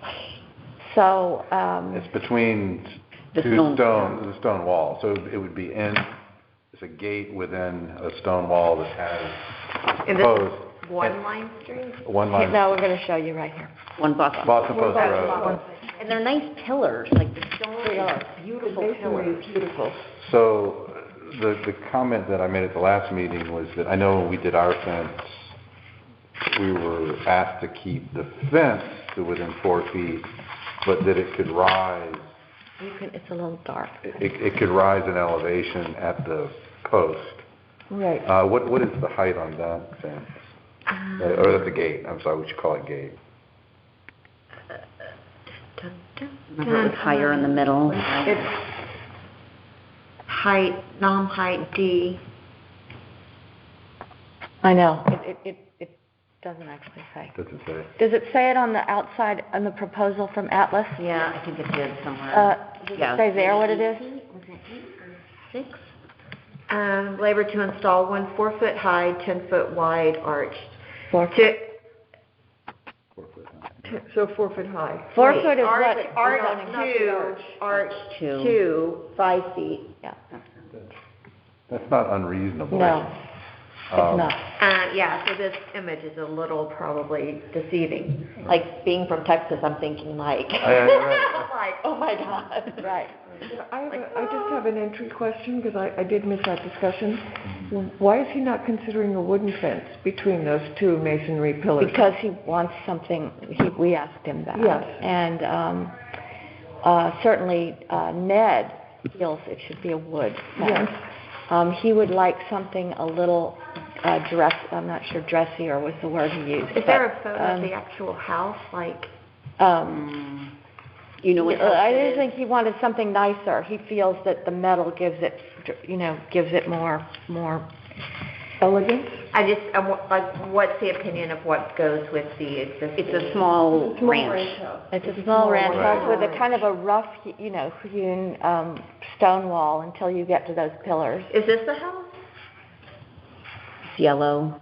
I don't know. I don't think so. Is that the house? Yeah. Maybe. Yeah. It might be. Yeah, that's it, yeah, that's it. And that's actually the stone wall, but that's not where this gate would go, but. Right, but that's the house that Yeah. it would go with. There's two driveways right now, and he's closing off the one that's closer On Boston Post to Road. Lime Street, because Right. a lot of people go in and out, so he feels it was like a traffic issue, so he does have DOT okay to relocate the driveway. But I'm still unclear, Deanie, as far as which driveway is going to be operable, and this one, remember, This is all, it's all in here. was the fence was going to be, or the gate was going to be for only it was only going to be open when you said a fire truck or something needed to get in? It's my understanding that the gate goes Let me get oriented. here. So this is the house, here's Boston Post Road. Okay, and the house is like this? This is the house. They're Okay. closing Yeah. off this one. They're closing this off, opening this up, right, which has already been done. That's where the pillars are, right? No, the pillars are here, This is where the gate would okay. go. and this is where the gate And goes. this is the one that they're going to use. That's right. So this is going to be closed off. So It's- this would not be in regular use, so the gates would not be regularly open and closed? It's Correct. going to be decorative? I think it's closed. going to be, he said, for the garbage. You'd open it up to put out the... Put out the trash But so it's bags. primarily decorative, it's not a functional gate? It's a front gate to the, kind of the house, right? And this is more of the drive. It's not a, Like it's not a big drive gate. It's Right. it's the entrance through the, and I wish we had a photo of the, I probably do, of Of what? the pillars. And There it's- is, no, there's a Oh, is there's a it in picture here? of the pillars Yeah. in Yeah, so everybody can Did see. you tell me he's selling a lot behind, so he's That's- He planning? has sold it. That's already been done, yeah. So that So these are, it's 10 feet wide, that opening I mean, is this 10 one's feet simpler, wide. than this, Right. this Barcelona. Yeah, This this one just is- looks very... This Barcelona is the one Martha recommended. Yep, that's the one I sent from the website. I still think wood is more in Yeah. keeping with the nearby houses. Somewhere Well, there's a and with picture of this the house. pillars. And with With, this- Right. with this Right. house in general. 100%, okay. It's not that there aren't wrought iron fences, antique wrought iron fences, but there are no contemporary wrought iron fences on Lime Street. We just saw pictures of pillars, hold on. Yeah, they're right there. Right here. Yeah, there you go.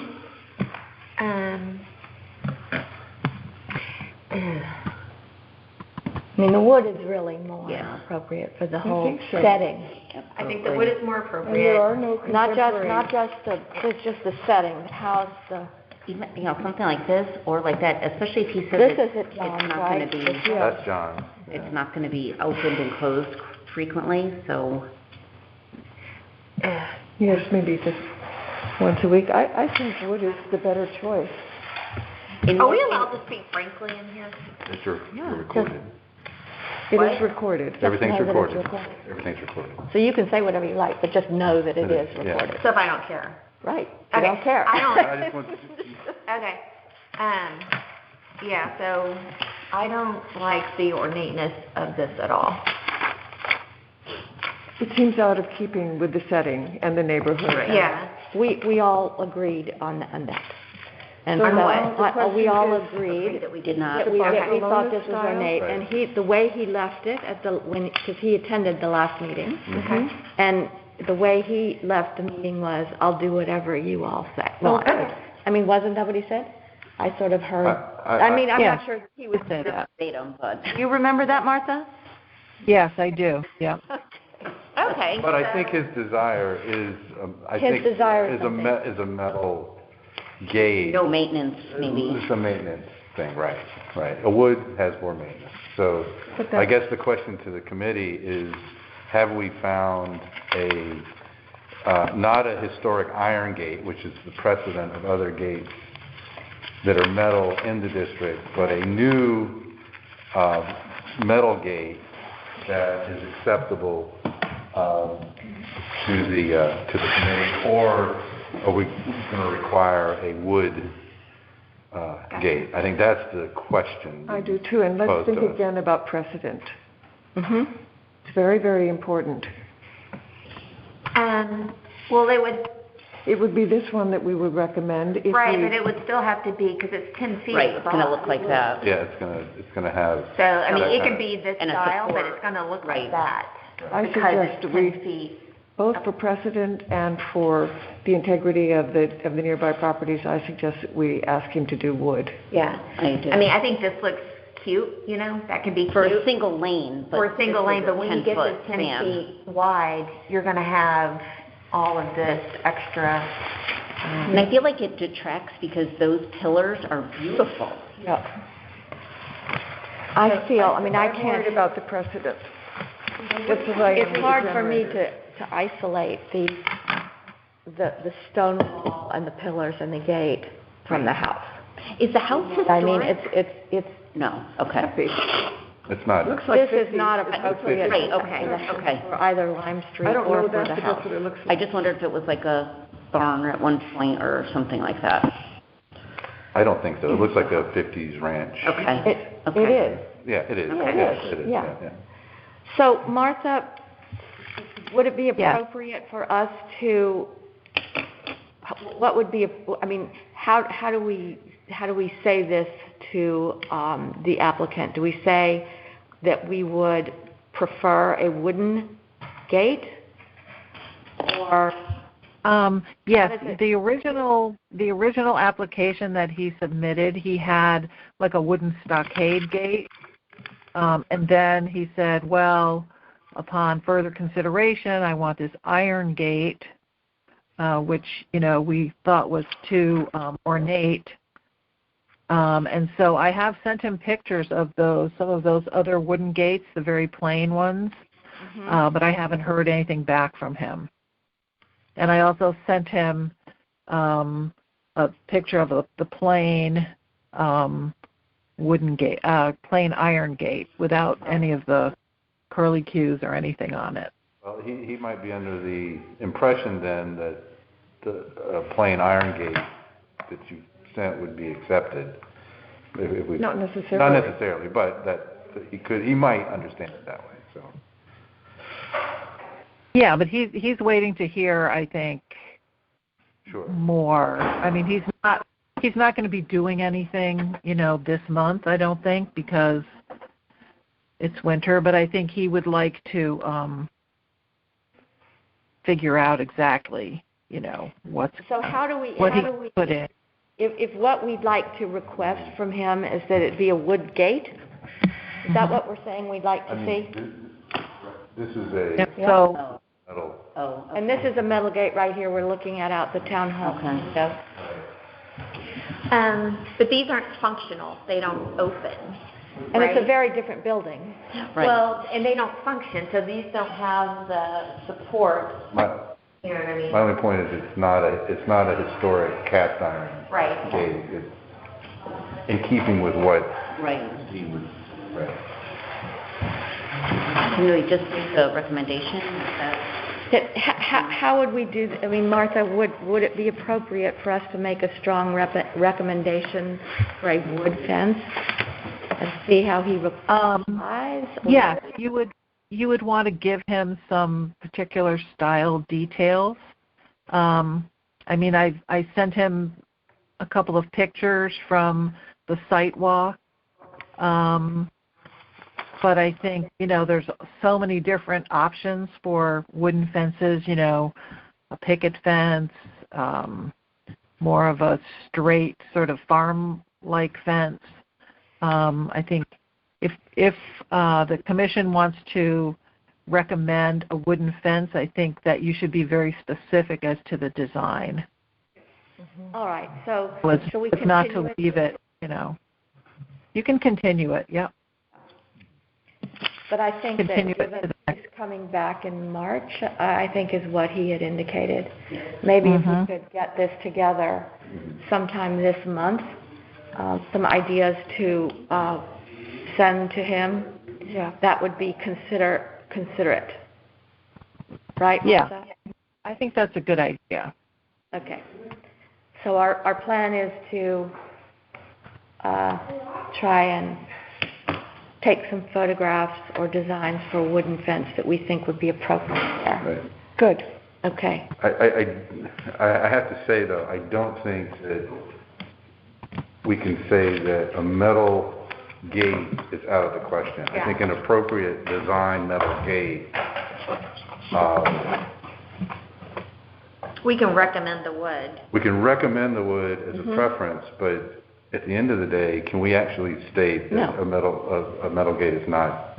Yeah. They're all over the place here. Right. We can't So just I say think- we can't have them. I think we should have that design As well. as well, but maybe not as the As preference. preferred, yeah. Right. And we've already sent him a design from his company, from the company that he's using. Do we have that? Yeah. Oh, it's the one It's the one, yeah. That's the Atlas company that he's using. So I just Could they draw that up? I just went on the like- website. I'm sure you could get it from them. I mean, you know, so that's where that design came from, his own Okay. one. It's just being a simpler fence. They have plain styles, and then you can add those little circles, and you can add little points and whatever you want to make it as fancy or simple as you like. Yeah, with the ranch, I think. So Simple, yeah. Yeah. So And I'm that's not what we'll against do. wire. We'll recommend. Sort of blends. Yeah, It can disappear. The what? The iron. Yeah. Like it can disappear. do you think so? I think so. Yeah. I think in this particular application, That's, I mean, it's black. It just kind of. Yeah, I mean, if it's That's sort of a benefit of the. I think what was proposed being so ornate, so Right. it does not at all. But not unlike this is pretty simple, and it can blend in. So, is it my preference? No. Yes. You know, is it what's along the street there? No. I mean, most of the gates along the street are wood. Yes. So, but I don't think we can say that an iron gate is out off the table. Right. And we did approve years ago, we didn't, but it was approved, the fencing at the gate, the fencing at the Hvac residence, which is here. That was a photo. Which he residence? brought- Yeah. Hvac, the on the across the street, the bungalow, you know, what is the house number of the Hvacs, Martha? I think it's 74, 76, something like that. Sets back. Across from the Lime Academy? Yes. If they don't keep that, it's So almost that was open, approved. right? Yeah. So that's why he His will be presented this to us. I see. I didn't So, realize. you know, there's, And I run thought into- that was old. I didn't realize that was more recent. It's that little Gothic cottage. this is Yeah, I why, know what you mean. why precedent becomes so important to us. So can we make the recommendation for wood, and then Yeah. the Plan B is a simpler, if Yeah. it's Yeah. a simpler flat metal or Can we make a motion based on that now and check this off, or? And just one last question. I know I'm harping on this, but I'm really worried about it. The precedent of approving one more contemporary iron fence in the historic district. How do we feel about that? We can't prohibit them? Well, we're not I don't know. approving it, unless we, I I'm mean, asking the question, should we, but I'm hearing dissent, or not Not dissent, dissent, but, yeah. Caution. Where no, I think that it, unlike the generator situation where people want to get this hooked up and going, this fence doesn't have to be installed won't be installed, probably. I see. Okay. For another couple of months. So I think we could take the time Okay. to, Do we want to visit again or well, not necessary? yeah, go, Well, you can by all drive means, by. drive You by, drive look by at it. it again. So Martha, are we taking action here with a letter, or are we just waiting? I think at some point we have to approve something for Jim so that he can move forward. Yes. And the question is, if we don't do that now, it ought to be done at the next meeting. And if there's a letter to be written or a recommendation, that could be part of that meeting and approval. But we have approved the driveway. We've Right. approved all of that. The only thing that remains unapproved is the fencing. gate, right? Yes. Right. Did we discuss gravel and parking area? I see that that's on here as well. Is that an issue or is that just Was there concern with the parking area, Martha, the gravel? I think we just wanted a little bit, some specifications as to the kind of gravel that's going to be on there. Right. I don't think he put that in his application. okay? Do we have a recommendation for the kind of gravel? Is there a precedent for that kind of thing? Well, I know they like Riverstone? the kind of gravel that's, I mean, I have, a lot of it's no longer on my driveway because it's been plowed off, but I know. I'm thinking, please That's tell me gravel. because I need more gravel, so I need to know what I need to apply for. all, the Not pebbles that the, are sort of a sand. not the trap rock. Yeah, Not bright. the ones that get stuck in my shoe. Yeah. So, should we, Let's do what we said. I thought that we would send him a letter recommending wood and showing him some styled options for wooden fences that we would easily approve or we would like to see, and then allow him also to make the decision if he chooses to do the Barcelona style fence if he's unwilling to do wood, something All right. like that before the March meeting. Yeah. The letter goes out. how does before the that March sound, meeting. Martha?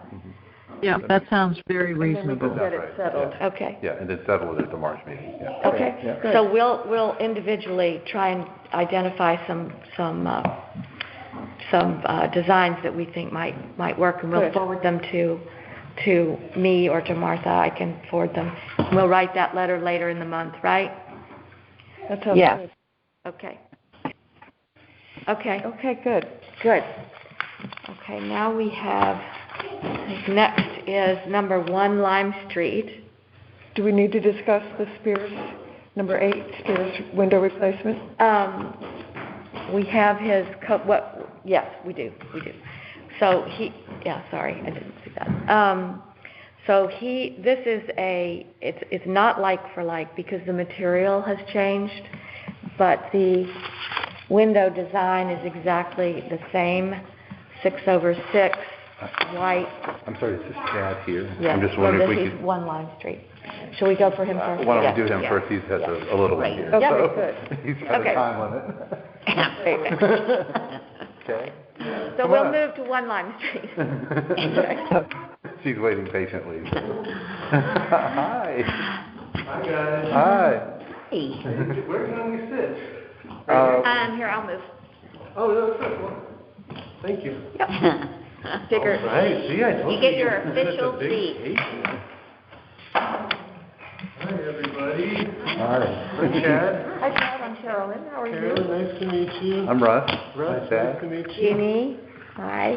Deanie. Deanie, okay. Deanie, I'm the one that gave you the historic district I was looking for your house. I was... handbook. And who's this with you? This is Tallulah. Hi, Tallulah. Yeah. I'm Deb. Nice to meet you. Nice to meet you I'm too. Tammy. Tammy. Oh, okay, that's my mom's name. Hi. And hello, Nikki. And hello. I'm sorry to be meeting like this. I thought I got an email from Wilcox saying, oh, you didn't fill out a form, and they sent me the form, and I said, okay, and I sent it right back to them signed, and I didn't realize that nothing came of that until Friday afternoon when I got the letter in the mail from Martha explaining that. Martha's here, yeah. Oh, hi, Martha. Hi, Dad. So I immediately sent it over to Martha Friday afternoon. The email I sent back to Wilcox saying, here's the paperwork. I'm juggling a lot of things. I didn't completely read the email that you wanted me to go bring it down to the town hall. So What's going on? And see here.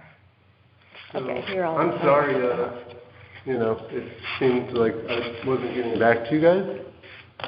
But I didn't realize there was an issue because I signed it and sent it. Thought you had it. Okay. He didn't tell me, oh, you're supposed to bring it in because they did all the permits for the thing in the first place that they thought they were supposed to do. Okay. So the first thing to know is that in the historic district, any changes, alterations you make to a building here in the historic district has to be, you have to complete an application. So that's sort of the starting point. So whether it's installing mechanicals or changing, and anything that changes the appearance of your house other than color, has to be approved through the Historic District Commission. So that's just... So that we can keep the historic character of the town. Of course. Intact. That includes driveway materials, fencing, signage, anything of that sort. Right. So that's why there's been a kind of a hold up in this. It's just because the process, has to be. So it looks like you have two things going on there. Well, we call it saving the foundation and keeping the house. So those mainly after. Well, we just had somebody that had 5 feet of water in their basement, so. Yeah, exactly. Sorry. So tell us what you're doing. So, well, my first gut instinct is to save the foundation at all costs, and we had like a foot of water in our barn. Beautiful.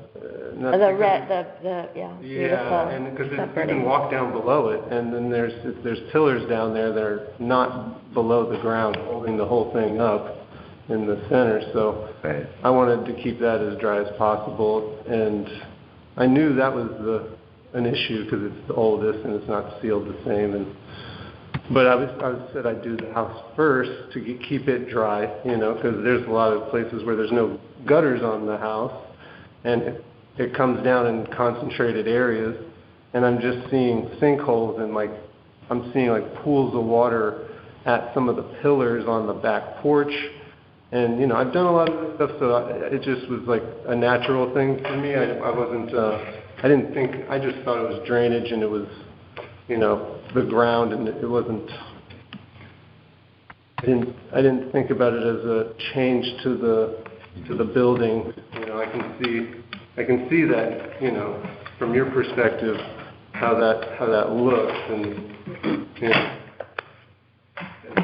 it is right in the town. So any change to anything is going to be a change.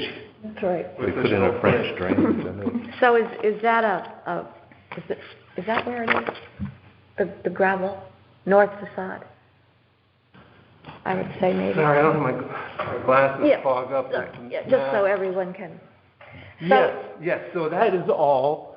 But all that ground was pitched back towards the house, the foundation, and it's like a U shape because you have that old shed part, and it curves right into the kitchen and then back out on the porch, and so there's no sunlight and there's nowhere for it to go. You're kind of surrounded on all sides, and my goal was to get it past the pillar, past the foundation, so it all washed out, because there's it just gets weedy and boggy, and it's inside the house, right at the kitchen. There's plants growing in the wall, and there's spray foam in the concrete, some sort of mild mitigation throughout the history of it, But I just was I need to put a stop to it, and I've seen the wall dry up completely. It was damp, wet looking, and now it's gray.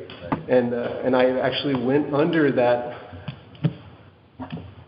this part right here. It's got its own foundation, and there's a hole my shoulder wide to get under it, and it's completely dry now. Like it's just a dirt basement that's like shoulder high, and but you could see where it was all wet and coming in the corners, and there's dry mold and stuff under there that I want to spray. And then in the corners in the front, where the oldest front of the house, there was rock there, but it wasn't doing much. Right here. Yeah, it was just all kind of pitted right there. Right. And it was coming in the corners, you know. And just with that rainstorm we had, I've never seen 6 inches of rain at one time. So Yeah. I was. So you gotta get on this. So you did like a French drain, and then you and re-sloped the land. Yes, I took out all the weeds there in that U shape. It's just a ton of boggy weeds filled with lead paint too. It's just from years of being sanded and it just going right into the ground there. So it's like flaky white dirt, you know. And I'm thinking about this one. Yeah, sure. She wants to help me out, but she can't, you know.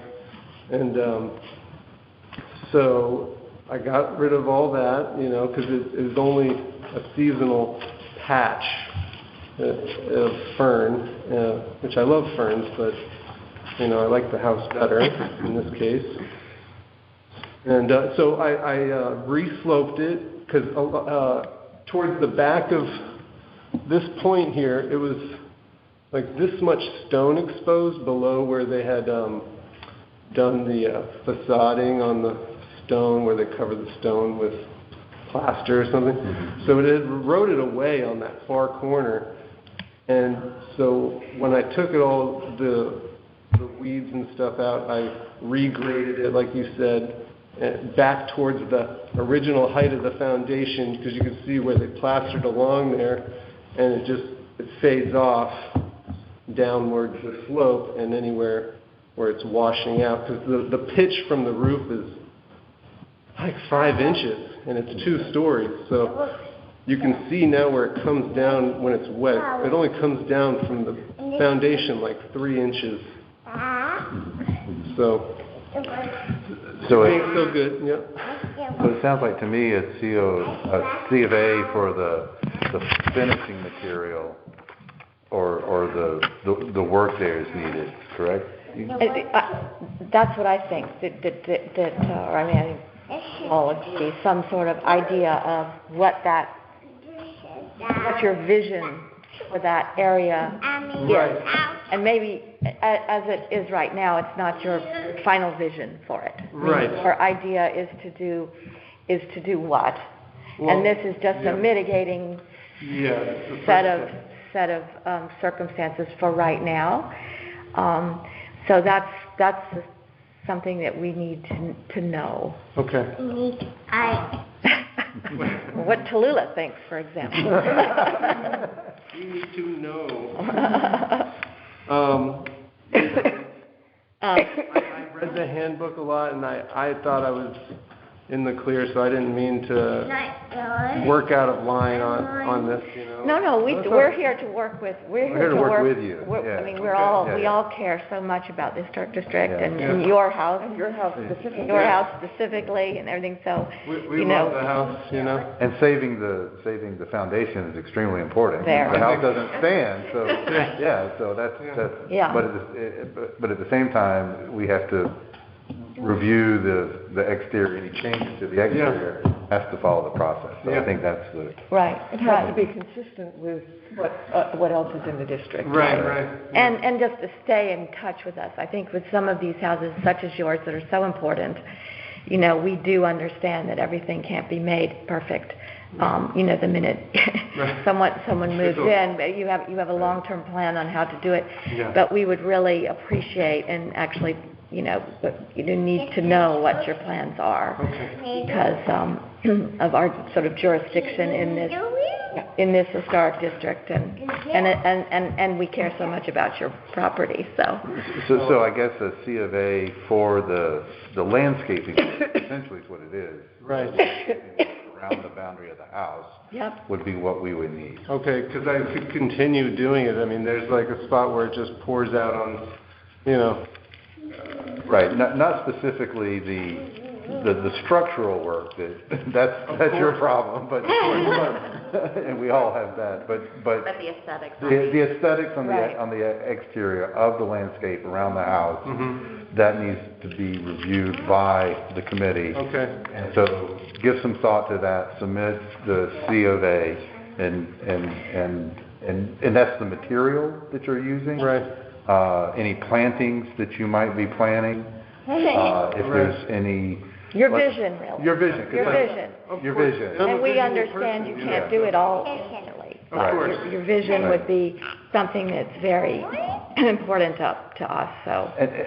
And I have your similar experience. We, a historic house, we moved a driveway, we put in sidewalks, kind of reworked the garden, the fence, and all of that. We've submitted an entire plan for that to the committee. And, 15, 20 years ago. So, did anybody help you with the plan, or? I drew it myself. Yeah. but I'm sure there are people that can help you. I'm good at drawing. I'm good visually, but like plant species and stuff like that, it's not my. Well, when you get to that, there are plenty of people that could help you. Yeah. But we'd be so interested to know your vision. Well, that's part one. Part two. That's part one. So part one, that's C of A.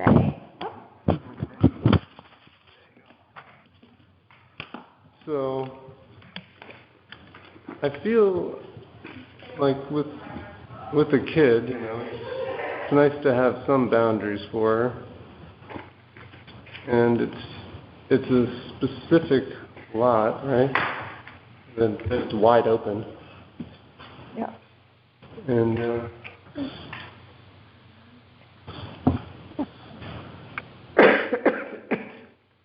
so I just want to bring it. Have a little bit of privacy would be nice. Some of the property, but this is the drainage.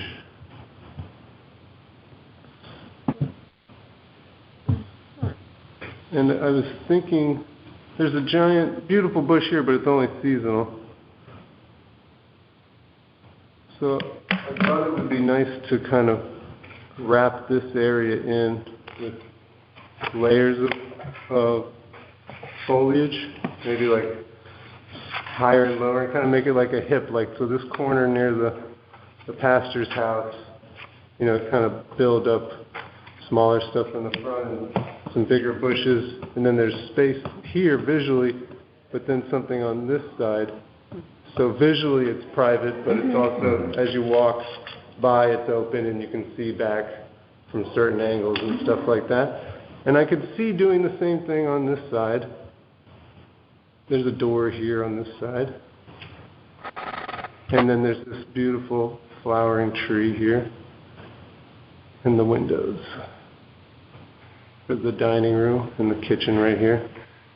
And I could see kind of hipping out some grassy things here. And maybe somewhere around here. Just kind of flowing naturally. Kind of feeling, not so structural. But, my wife and I have talked about doing some low hedges, like the neighbors kind of across. The Brainerd house, I think you mean, Wendy Brainerd's house. That catty corner from us, right? They have nice bushes. I love evergreen bushes. I like to see the green in the winter.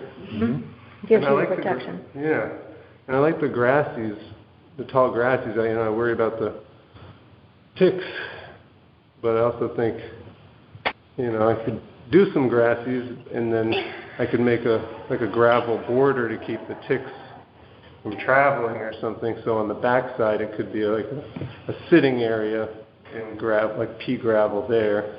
It's an idea, to do a path out to here and have this be a garden here.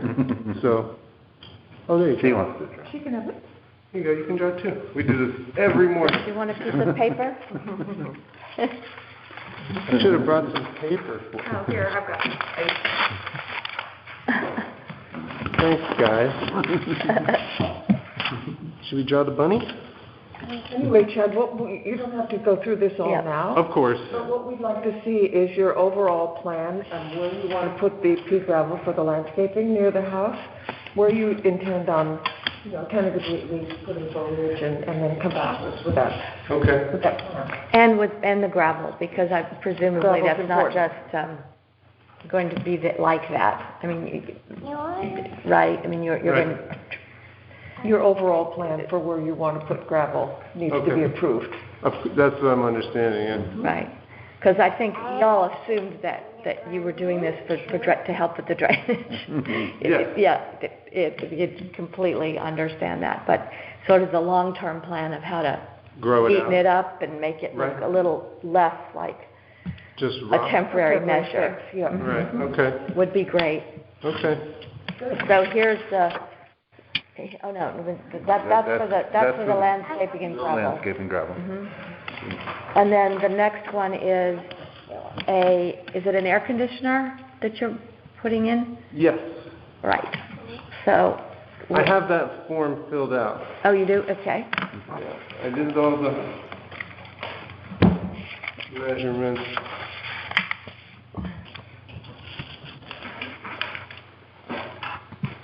My wife's in school. She's just got a couple months left, so we juggle. She's got a paper due right now. No problem. Great. Thank you. Okay. Put a drawing in there with measurements. I don't know if I did it right. So here's Lime Street. Is it right on the front again? Okay. It is. So. Yeah. Great. Maybe explain its plan there. Yeah. This is the HVAC? Yeah. And what is this thing here? Front door. Okay. Yeah. So we're struggling in our here trying to accommodate all of the heating, generators, air conditioners, all that kind of thing, with keeping the historic shed on Lime Street. So we're just struggling with the numbers of mechanicals that are in view from Lime Street, and so looking at yours is here in view, and I just wonder, would there be another location for it that wouldn't be as visible from Lime Street? I mean, we're on the corner, so I was trying to tuck it back where I It would be could. on the east side. Is there any location on the east side of the building? Which side is the east side? Towards the cemetery. Well, I mean, it's only heating the oldest part of the house. So you can't. I don't think the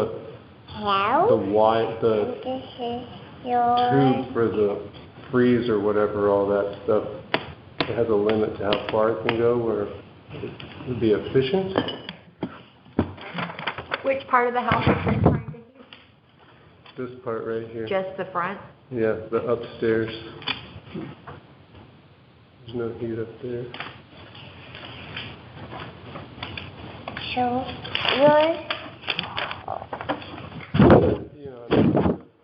Put a bush there or something like that. I mean, Well, we certainly would want that, the screening. Maybe more than just bush, because a lot of bushes, just become branches. Yeah.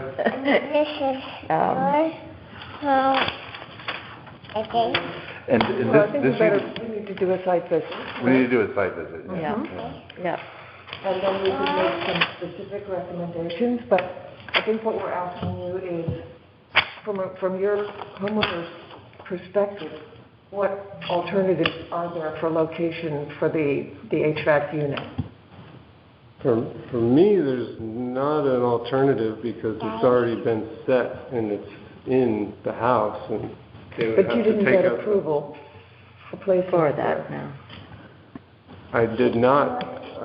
We did permit with the town, and they didn't say anything about getting another permit, and I honestly wasn't in charge of permits. I left it up to Wilcox, and I'm new here. Like I know. I defer to the professionals. So it was, like I said when I first sat down, it says, none of this is in any disrespect to you guys. We get it.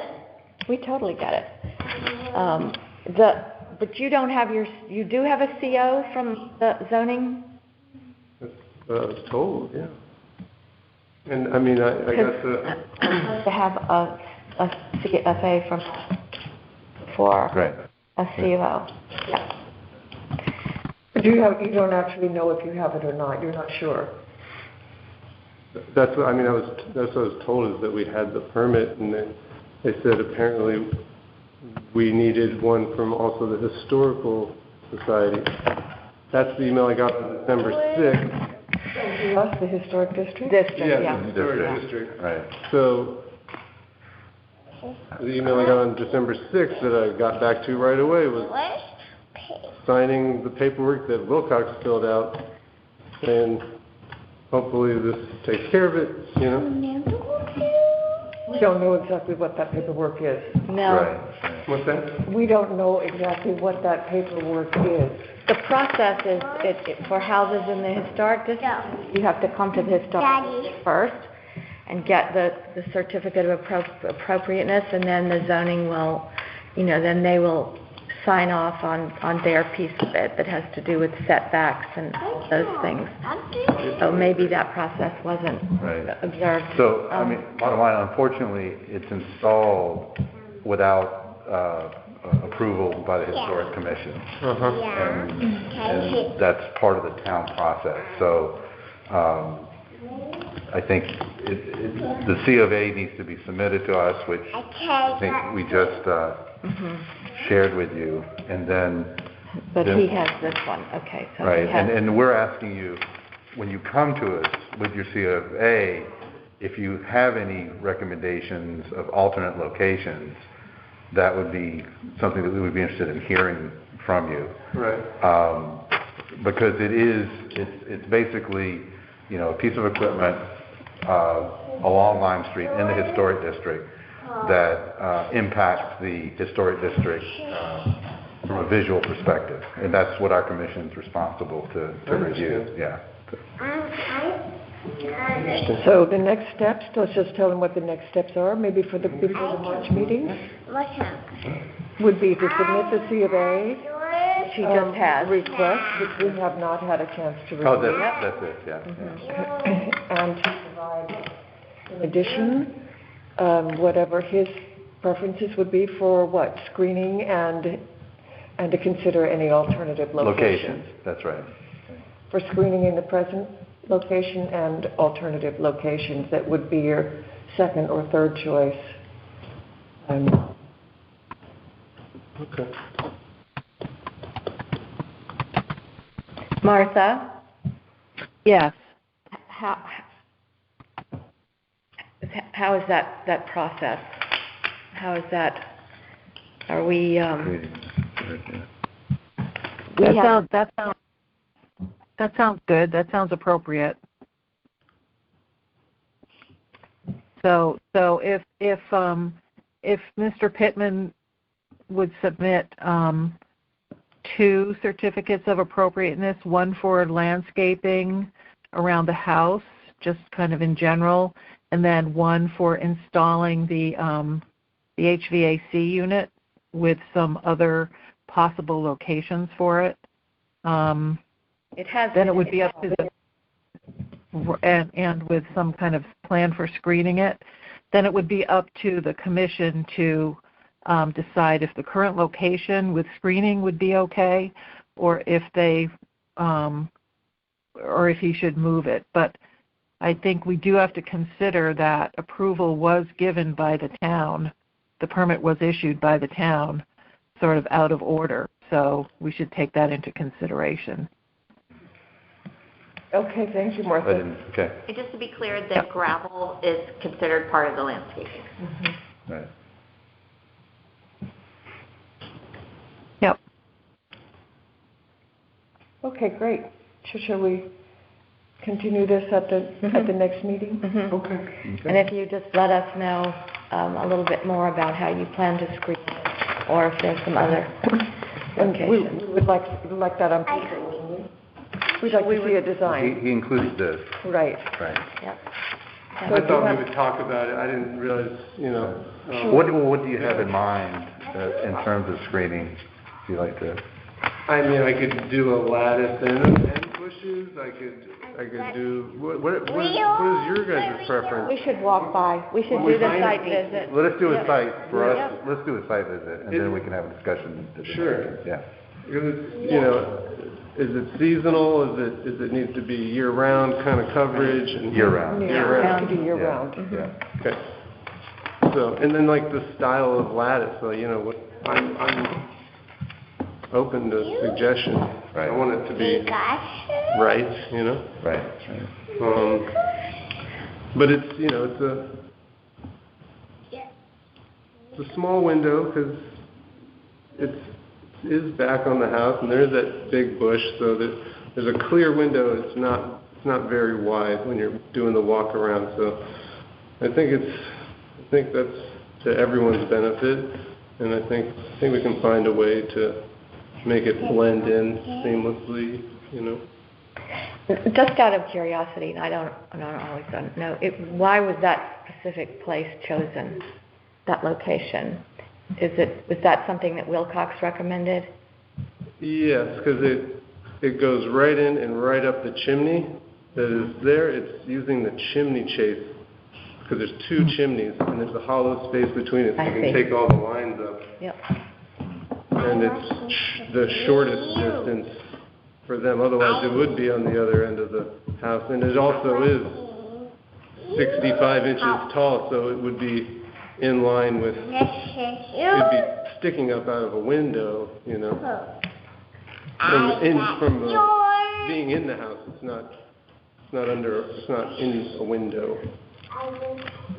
And I assumed that the whole other side of the house was off limits because it just wraps around the whole street. You mean that the side coming around pretty? Yeah, the south side, I guess. South side, yeah. It's elevated too, right? Is the unit? Yeah, they have them on stands these days, so they have to be on these stands. And how high do you happen to know how high is the stand? I got the whole. I measured it this morning. It's 65 inches high with the stand. With the platform, huh? Yeah. Okay. So we'll go by and follow this. 18 inches off the wall, and it's only 13 inches wide from the front view. So, like that, yeah. And the only main view you get of it is from the front. So that's what I'm saying. It's a good. Well, one thing to look at if you're proposing screening is. You deal with that? I'm sorry. That's okay, no, just go for the table. What the distance the screening is from the unit? In other words, is there a clearance requirement? Sure, that's what I got to find out from Yeah, so that would be important for us to understand too. Mm-hmm. Oh, the distance between the shrubbery, Right. proposed shrubbery or fencing from the actual unit. Yeah. From the exhaust. Yes. Yeah. And also, do you not want it to attach to the wall? Because I feel like it shouldn't attach to the siding, but it should be right next to the siding. And that's a code thing, right? Yeah, The code is, yeah. I would have done it already, but the ground got cold, so I guess He's talking about the ground got screening. cold? Yeah, the screening. Yeah. Oh, the screening, right. Yeah, yeah. Right. Oh, there's. Okay. Yep. So let's continue this after our site visit and after you provide us with some plans. Okay. Thank you for coming to the Thank you, meeting. nice to meet you. You did it. Nice to meet you guys. Thank you. Sorry it's under these circumstances. Oh, that's great. You did so good.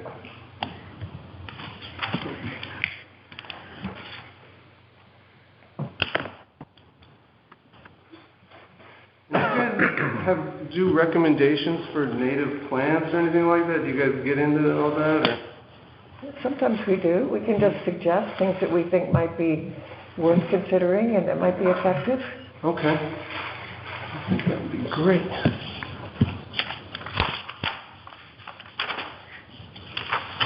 We wanna make it nice, we wanna keep it nice, you know? It's such an important location, it's a beautiful house, full of history. Yeah. It's obviously the centerpiece, situated right across the street from the church. It's very much of a focal point. It's, in you the know, historic district. I mow the backs for me and I mow the front for the town, and that's how I motivate myself. No, I know. And we soon are going to have a plaque going up about Lafayette's visit to your house. Oh, there's going to be a plaque? 1824. Well, it's Across not the going on street. your property. It's going across the street, but it's referencing a visit in 1824 to your house. Oh, that's great. Yeah. And then, oh, you got my booklet. And that's our booklet.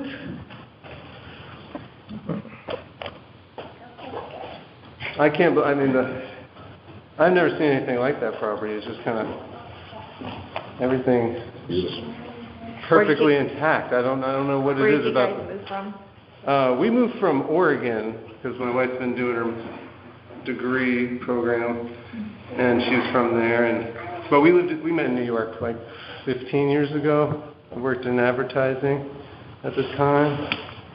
We met. Nice to meet you, Tallulah. I know. Nice.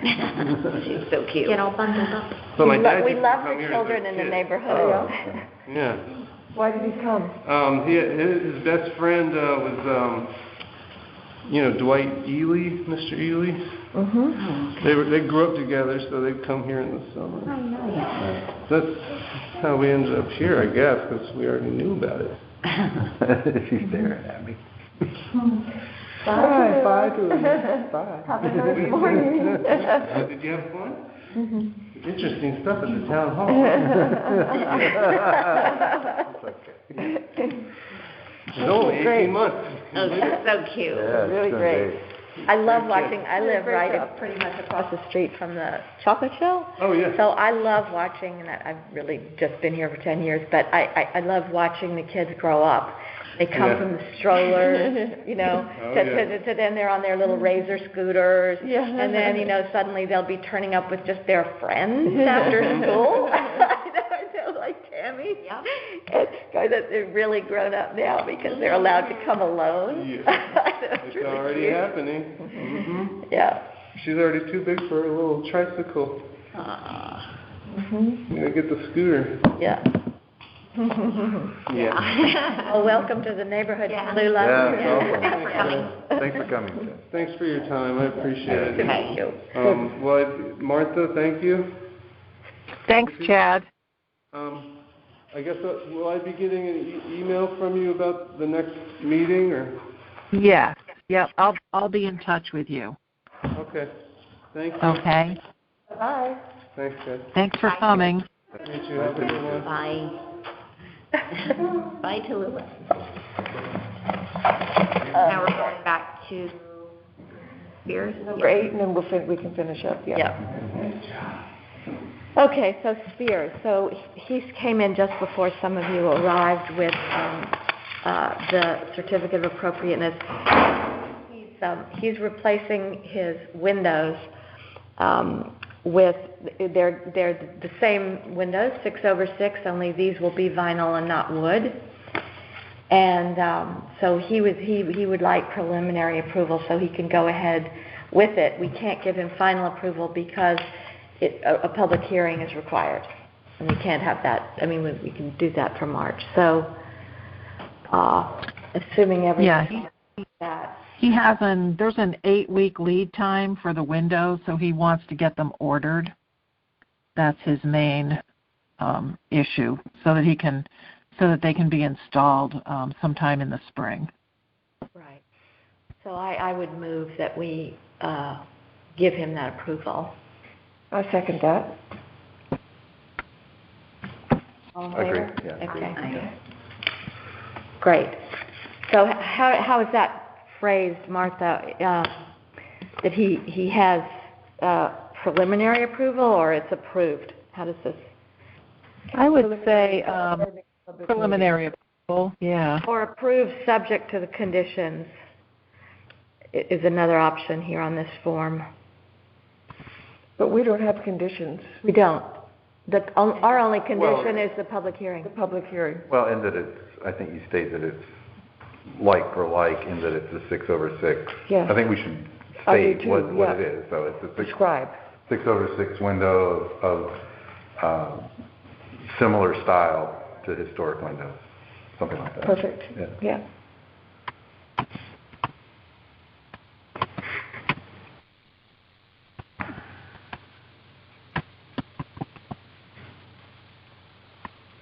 And we could say pending approval at the March meeting or something. Right. Something like that. But as he said, the abutting neighbors are mostly related to him or good friends, longtime friends. So he doesn't anticipate there will be any objections from the neighbors. I think that would be the only thing that could possibly derail this. But I can't imagine that anybody's going to object, because they will be, it will look exactly the same. Yes. The trim, the windows, everything will appear exactly the same. Great. Okay. Good. And this is, well, you can tell me some other time, Martha, how to correctly complete these forms, but it does ask, this approval is good for, is it for a year, or I don't have to do that? Or, you don't have to do that until March. Okay. Because he will just go ahead and order the windows once I let him know that it's okay. He just didn't want to get stuck with a lot of expensive windows that he wouldn't be able to use. Sure, of course. Okay, great. Okay.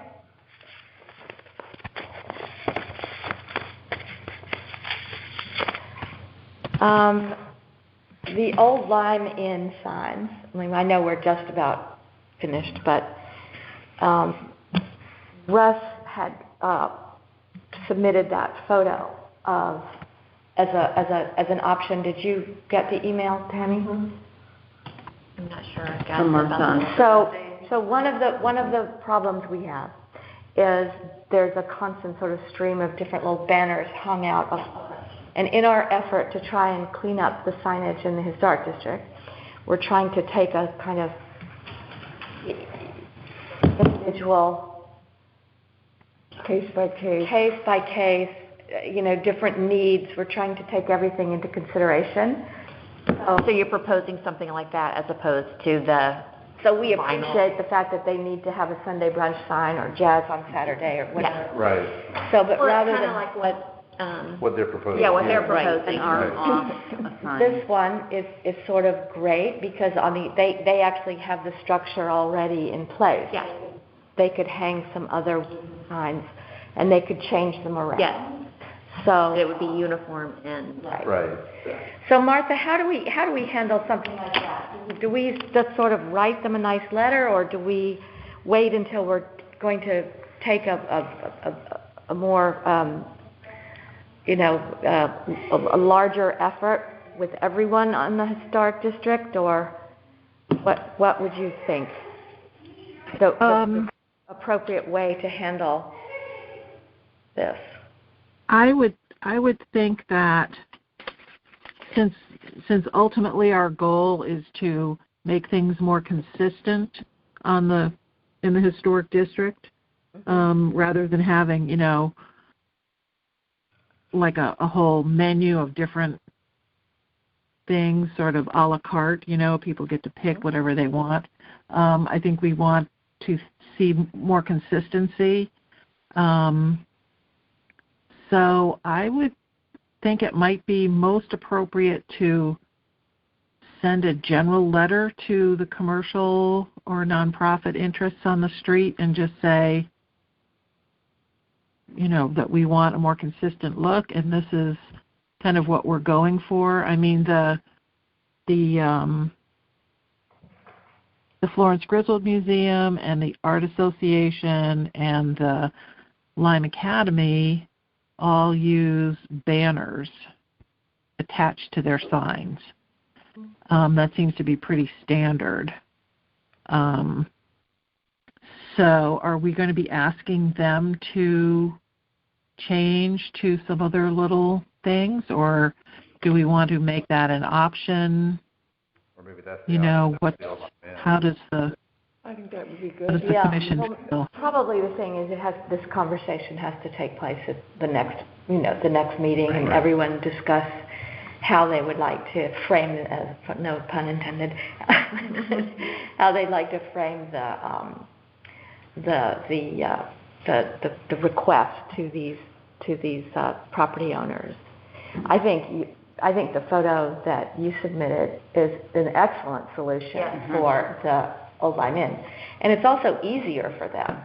It seems to me, rather than replacing banners all the time, would be just to put their, so jazz tonight, or that's what I was thinking. It's like a jazz, jazz tonight, or buffet, Sunday buffet, or whatever it is. But it's a consistent look. Yes. That we're not draping stuff on fences and And so it made me think of when we had the meeting, like how can we want to support business, we want to support them. At the same time, we want maintaining it, So that letter, Martha writes a brilliant letter, but maybe in the next meeting or two we could discuss the points that we want to make and then send that out. Good. And I think it's interesting that with the Audubon Society also wanting some kind of banner or sign that they can swap out, it's a good opportunity to think about both. Absolutely. And to your point, Martha, there are other banner approaches down the street, so maybe that is the right answer for the district. Having consistency across the district being kind of The Lime Academy now has, I think, is using most of their light lamp posts to put up banners.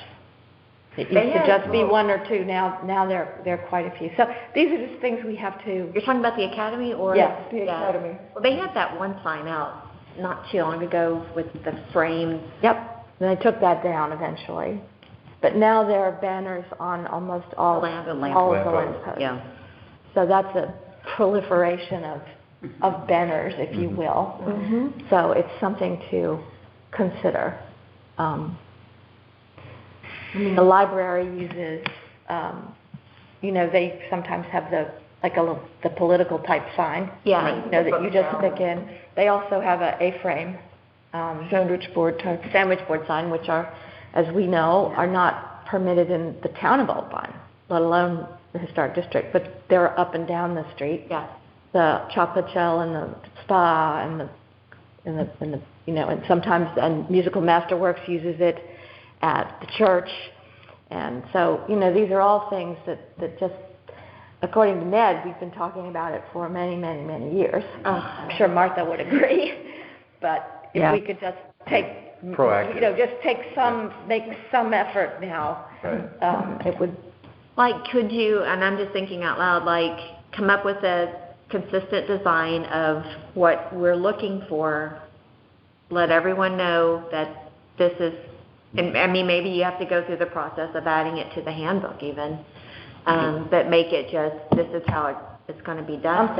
And set a date that as of, whatever date, no more of these, they've got to come down. You have the blood drive at the church, you have the blood drive, you have the soup kitchen. The soup kitchen. There's so many, and these are all very worthwhile things that take place, obviously, within the historic district, and so along with business, so we're not trying to stifle anybody's very positive activities, and it's just trying to. Yeah, but instead of having those signs made, you would just have your something.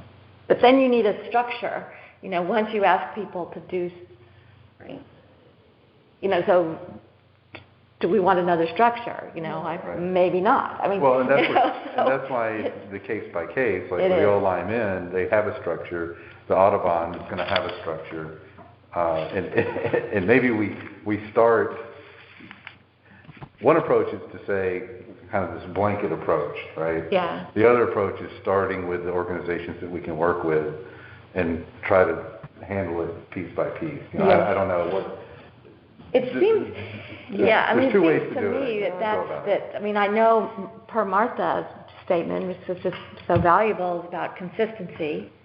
So we do want consistency. What we really want is consistency, too, of enforcement. Sure. I mean, that's one thing that I think has been, and maybe justifiably commented on with us, is that sometimes some people get censured and some people get away with whatever they want to do. So to sort of strive for some kind of consistency of enforcement, but then, taking into consideration individual businesses and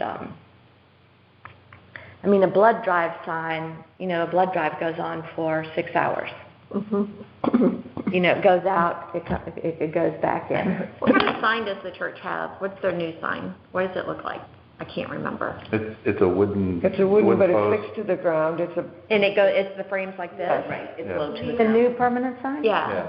It's right on the, sits right on the edge. But I'm thinking, is it something so simple as to where they could have two rods coming out, and you have those banners that slip on? Do you know what I'm talking Well, about? this is what we've been trying to avoid in some ways. Well, no. But then it would be uniform. Yeah. I mean, that's what Alicia was talking about, is Right. having, where they could have Banners. banners. Well, this one, but their new sign is low to the ground. It's low to so the you ground. have You couldn't that. really do it for their sign, the church sign. And they do have the option of changing the letters. For example, Yes. if they ever wanted to put in some kind of messaging other than the timing of the Sunday service. services, they have that option. But they might consider, I'm just saying, they might consider that if you said blood drive tomorrow or blood drive today or whatever, that wouldn't be sufficient, whatever. That's a great point. Even like as I was looking at the Old Lyme Inn, the current sign that's tied to the fence, it has the phone numbers, the emails, and you can go online. All that information's online. You bet. For Just look everyone. up Old Lyme Inn, it's there. But just so it's kind of, can we start boiling down the information to simplicity? What are the basic things? So blood drive. Yes. Tomorrow or something like that. Very simple, and I think that's a goal too. You're not allowed to have websites on signs. I mean, they had to change those signs over Halls Road. When they say, flower show or plant sale, whatever it is, they had to have the signs remade at pretty big expense to organizations to take the website off. Why is that? Why is that?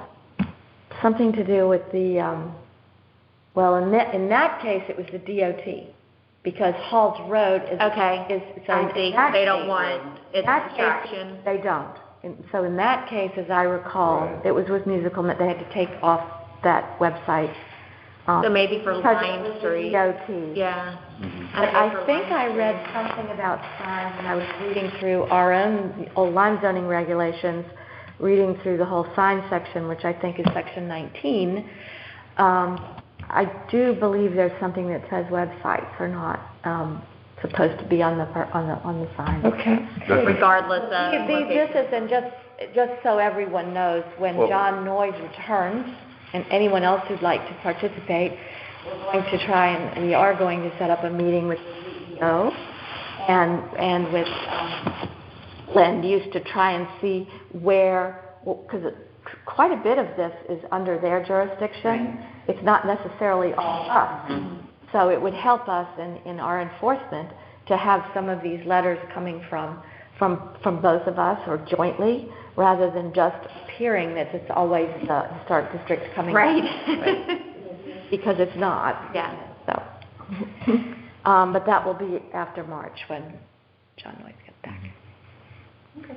Good. So is that it? Shall we? I have one comment about what we've been hearing today, and maybe there's something that we can do proactive. I'm hearing blanket wide that the people that are putting in these various systems are saying we have to put it here because we can't run. Yeah. And I think somehow we need to understand what are the actual limitations Yeah, on these systems? from a professional. From a There's a lot of it. professional. An independent, someone who's not Right. trying to do the work. It's also cost. Exactly. There's cost, and so I think the district has to say, yes, there's more cost, but it may be important for the district. Yeah. In other words, and you're right. One is an actual limitation. The system can only be so far, and it would be great to have somebody maybe from the building department advise us on Yes. what's typical on these matters. Right, because Mark Whalen comes out, like when my generator was moved, the tanks and all, he had to come out and sign off. Exactly. So he would know, and then to your point, Deanie, part one is just the restriction just from the technical point of view. Part two is the cost. Yeah. And then, Right. so the question is, if you're going to live and reside in the district, there may be cost to that over and above not living in the district. Maybe to make that clear. Yeah, That we and- get the backup from, before anyone even starts this process, we have to have the backup from them on this, to explain that. Right. Do the When real estate when agents, the contractors go up there to go meet with them, and try and get their permits, someone needs to say, you have to this go, may not be acceptable, you need to come, it may incur more cost. yeah, because speaking from experience, I had no idea. Like, no one ever told me. And so we were kind of like this guy. We were like, no one said, we don't, like, you don't know what you don't know until someone says, after the fact. So I don't know if that's on us. Like, we need to be proactive, reaching out. We have tried a little bit. I mean, I'd hand-delivered a handbook to these people. I know, but sometimes, I know, but you're like overwhelmed with a new house and kids and, Yeah. if you say welcome and here's that, and what this, and what this handbook says is, before you do any, So just so people, a sort of welcome letter. yeah, a welcome wagon even, just because it's one thing to hand someone a handbook, I know. like, oh, okay, good to know. In the handbook, saying welcome, and what you'll receive from the handbook is that you must apply for a C of A each and any time that you might consider. Yeah. It's unfortunate here that this is installed. It's not in a great location. Right. It really, Could you it mean be in this a, one? right, could it be, and even with the generator here, could it be in a different location? Yeah. And we're hearing as committee technical reasons, which we don't specifically know if they're Yeah, true or not, Yeah, I right? know. And we know that as a homeowner,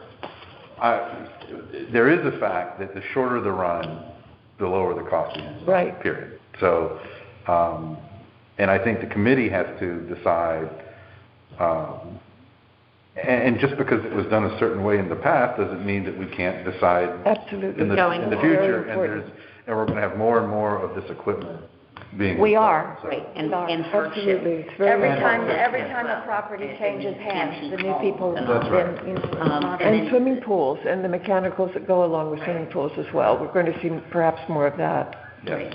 And a new homeowner for Nancy Stula's house will be soon too. So it's another, whole thing right, there's a of buyer. a new, Oh, there is? So I just wanted to throw that out there. I think there is a bigger important, right? picture thought that we should consider before March. Yeah, because like when he comes in and says, well, this is how they said it has to be. right. Well, is that because you don't want to do the work, because it's the easiest way for you, or is it? Right. Yeah, so I agree And they're with that. following a lot of fire code, building regulations. There are other That we things- don't, yeah, Right. There are other aspects to it. sure, Right, that must be understood. That's right. yeah. And so what are you suggesting, Russ, that Right. we try and meet with the Building people the- upstairs before March? I would say so. I would say on generators and mechanical systems, what are the distance limitations, requirements? Just so that we know. Would you like to, because we have I I'd be happy to do it. really don't know my I'd be happy my to. mechanicals. I've got them all on speed dial. Yeah. I know. I'd be happy to do that. Would you? Yeah, sure. I mean, I'm happy to go with you, Yeah. but I don't, yeah. Yeah, and there are clear guidelines of placement of the tanks and the generators. It's all, Right. I think within maybe the last 5 years, things have been pushed out to further away from. I think we need to understand what those It would be nice if we had a sheet of paper, which... Here are the technical requirements, yeah. And we also, just as one other thing is that, yes, there are cost requirements for extending the length of conduits or whatever, but there are also costs involved in landscaping. And landscaping Yeah. too, Buying mature boxwood. Sure. We've done it lately. Hundreds, Expensive. right? They're about $300 a piece. That's right. Yeah, and what's the long-term overall Yeah. Right, and for the district? And for example, trees die and boxwoods die, and then you have to replace them, whereas once you've dug the trench, it's there forever. That's So, right. I mean, this is not our decision, but it is a consideration. Right. right. Right, and not buying, I mean, that's why I did bring it up with Dr. Jones a little bit, mature plants. Yes. Not the little boxwoods that take 12 years to. Boxwoods grow very slowly. That's Right. right. That's right. Okay, Okay, this is excellent. a motion to adjourn? Second? Did you want to take care of something with 54 Lime Street, the generator? Were you going to, approve it pending the landscaping or something like that? Are we going to Well, no, you mean Dr. Jones? Yeah. Yeah, yeah. Decided we'd go back over there. Yeah, it's pending. We continue. Pending. It's pending? Okay, so we'll continue it to March? Mm-hmm. Okay. He seemed to accept that. I felt I think he'd like us to come soon. Right.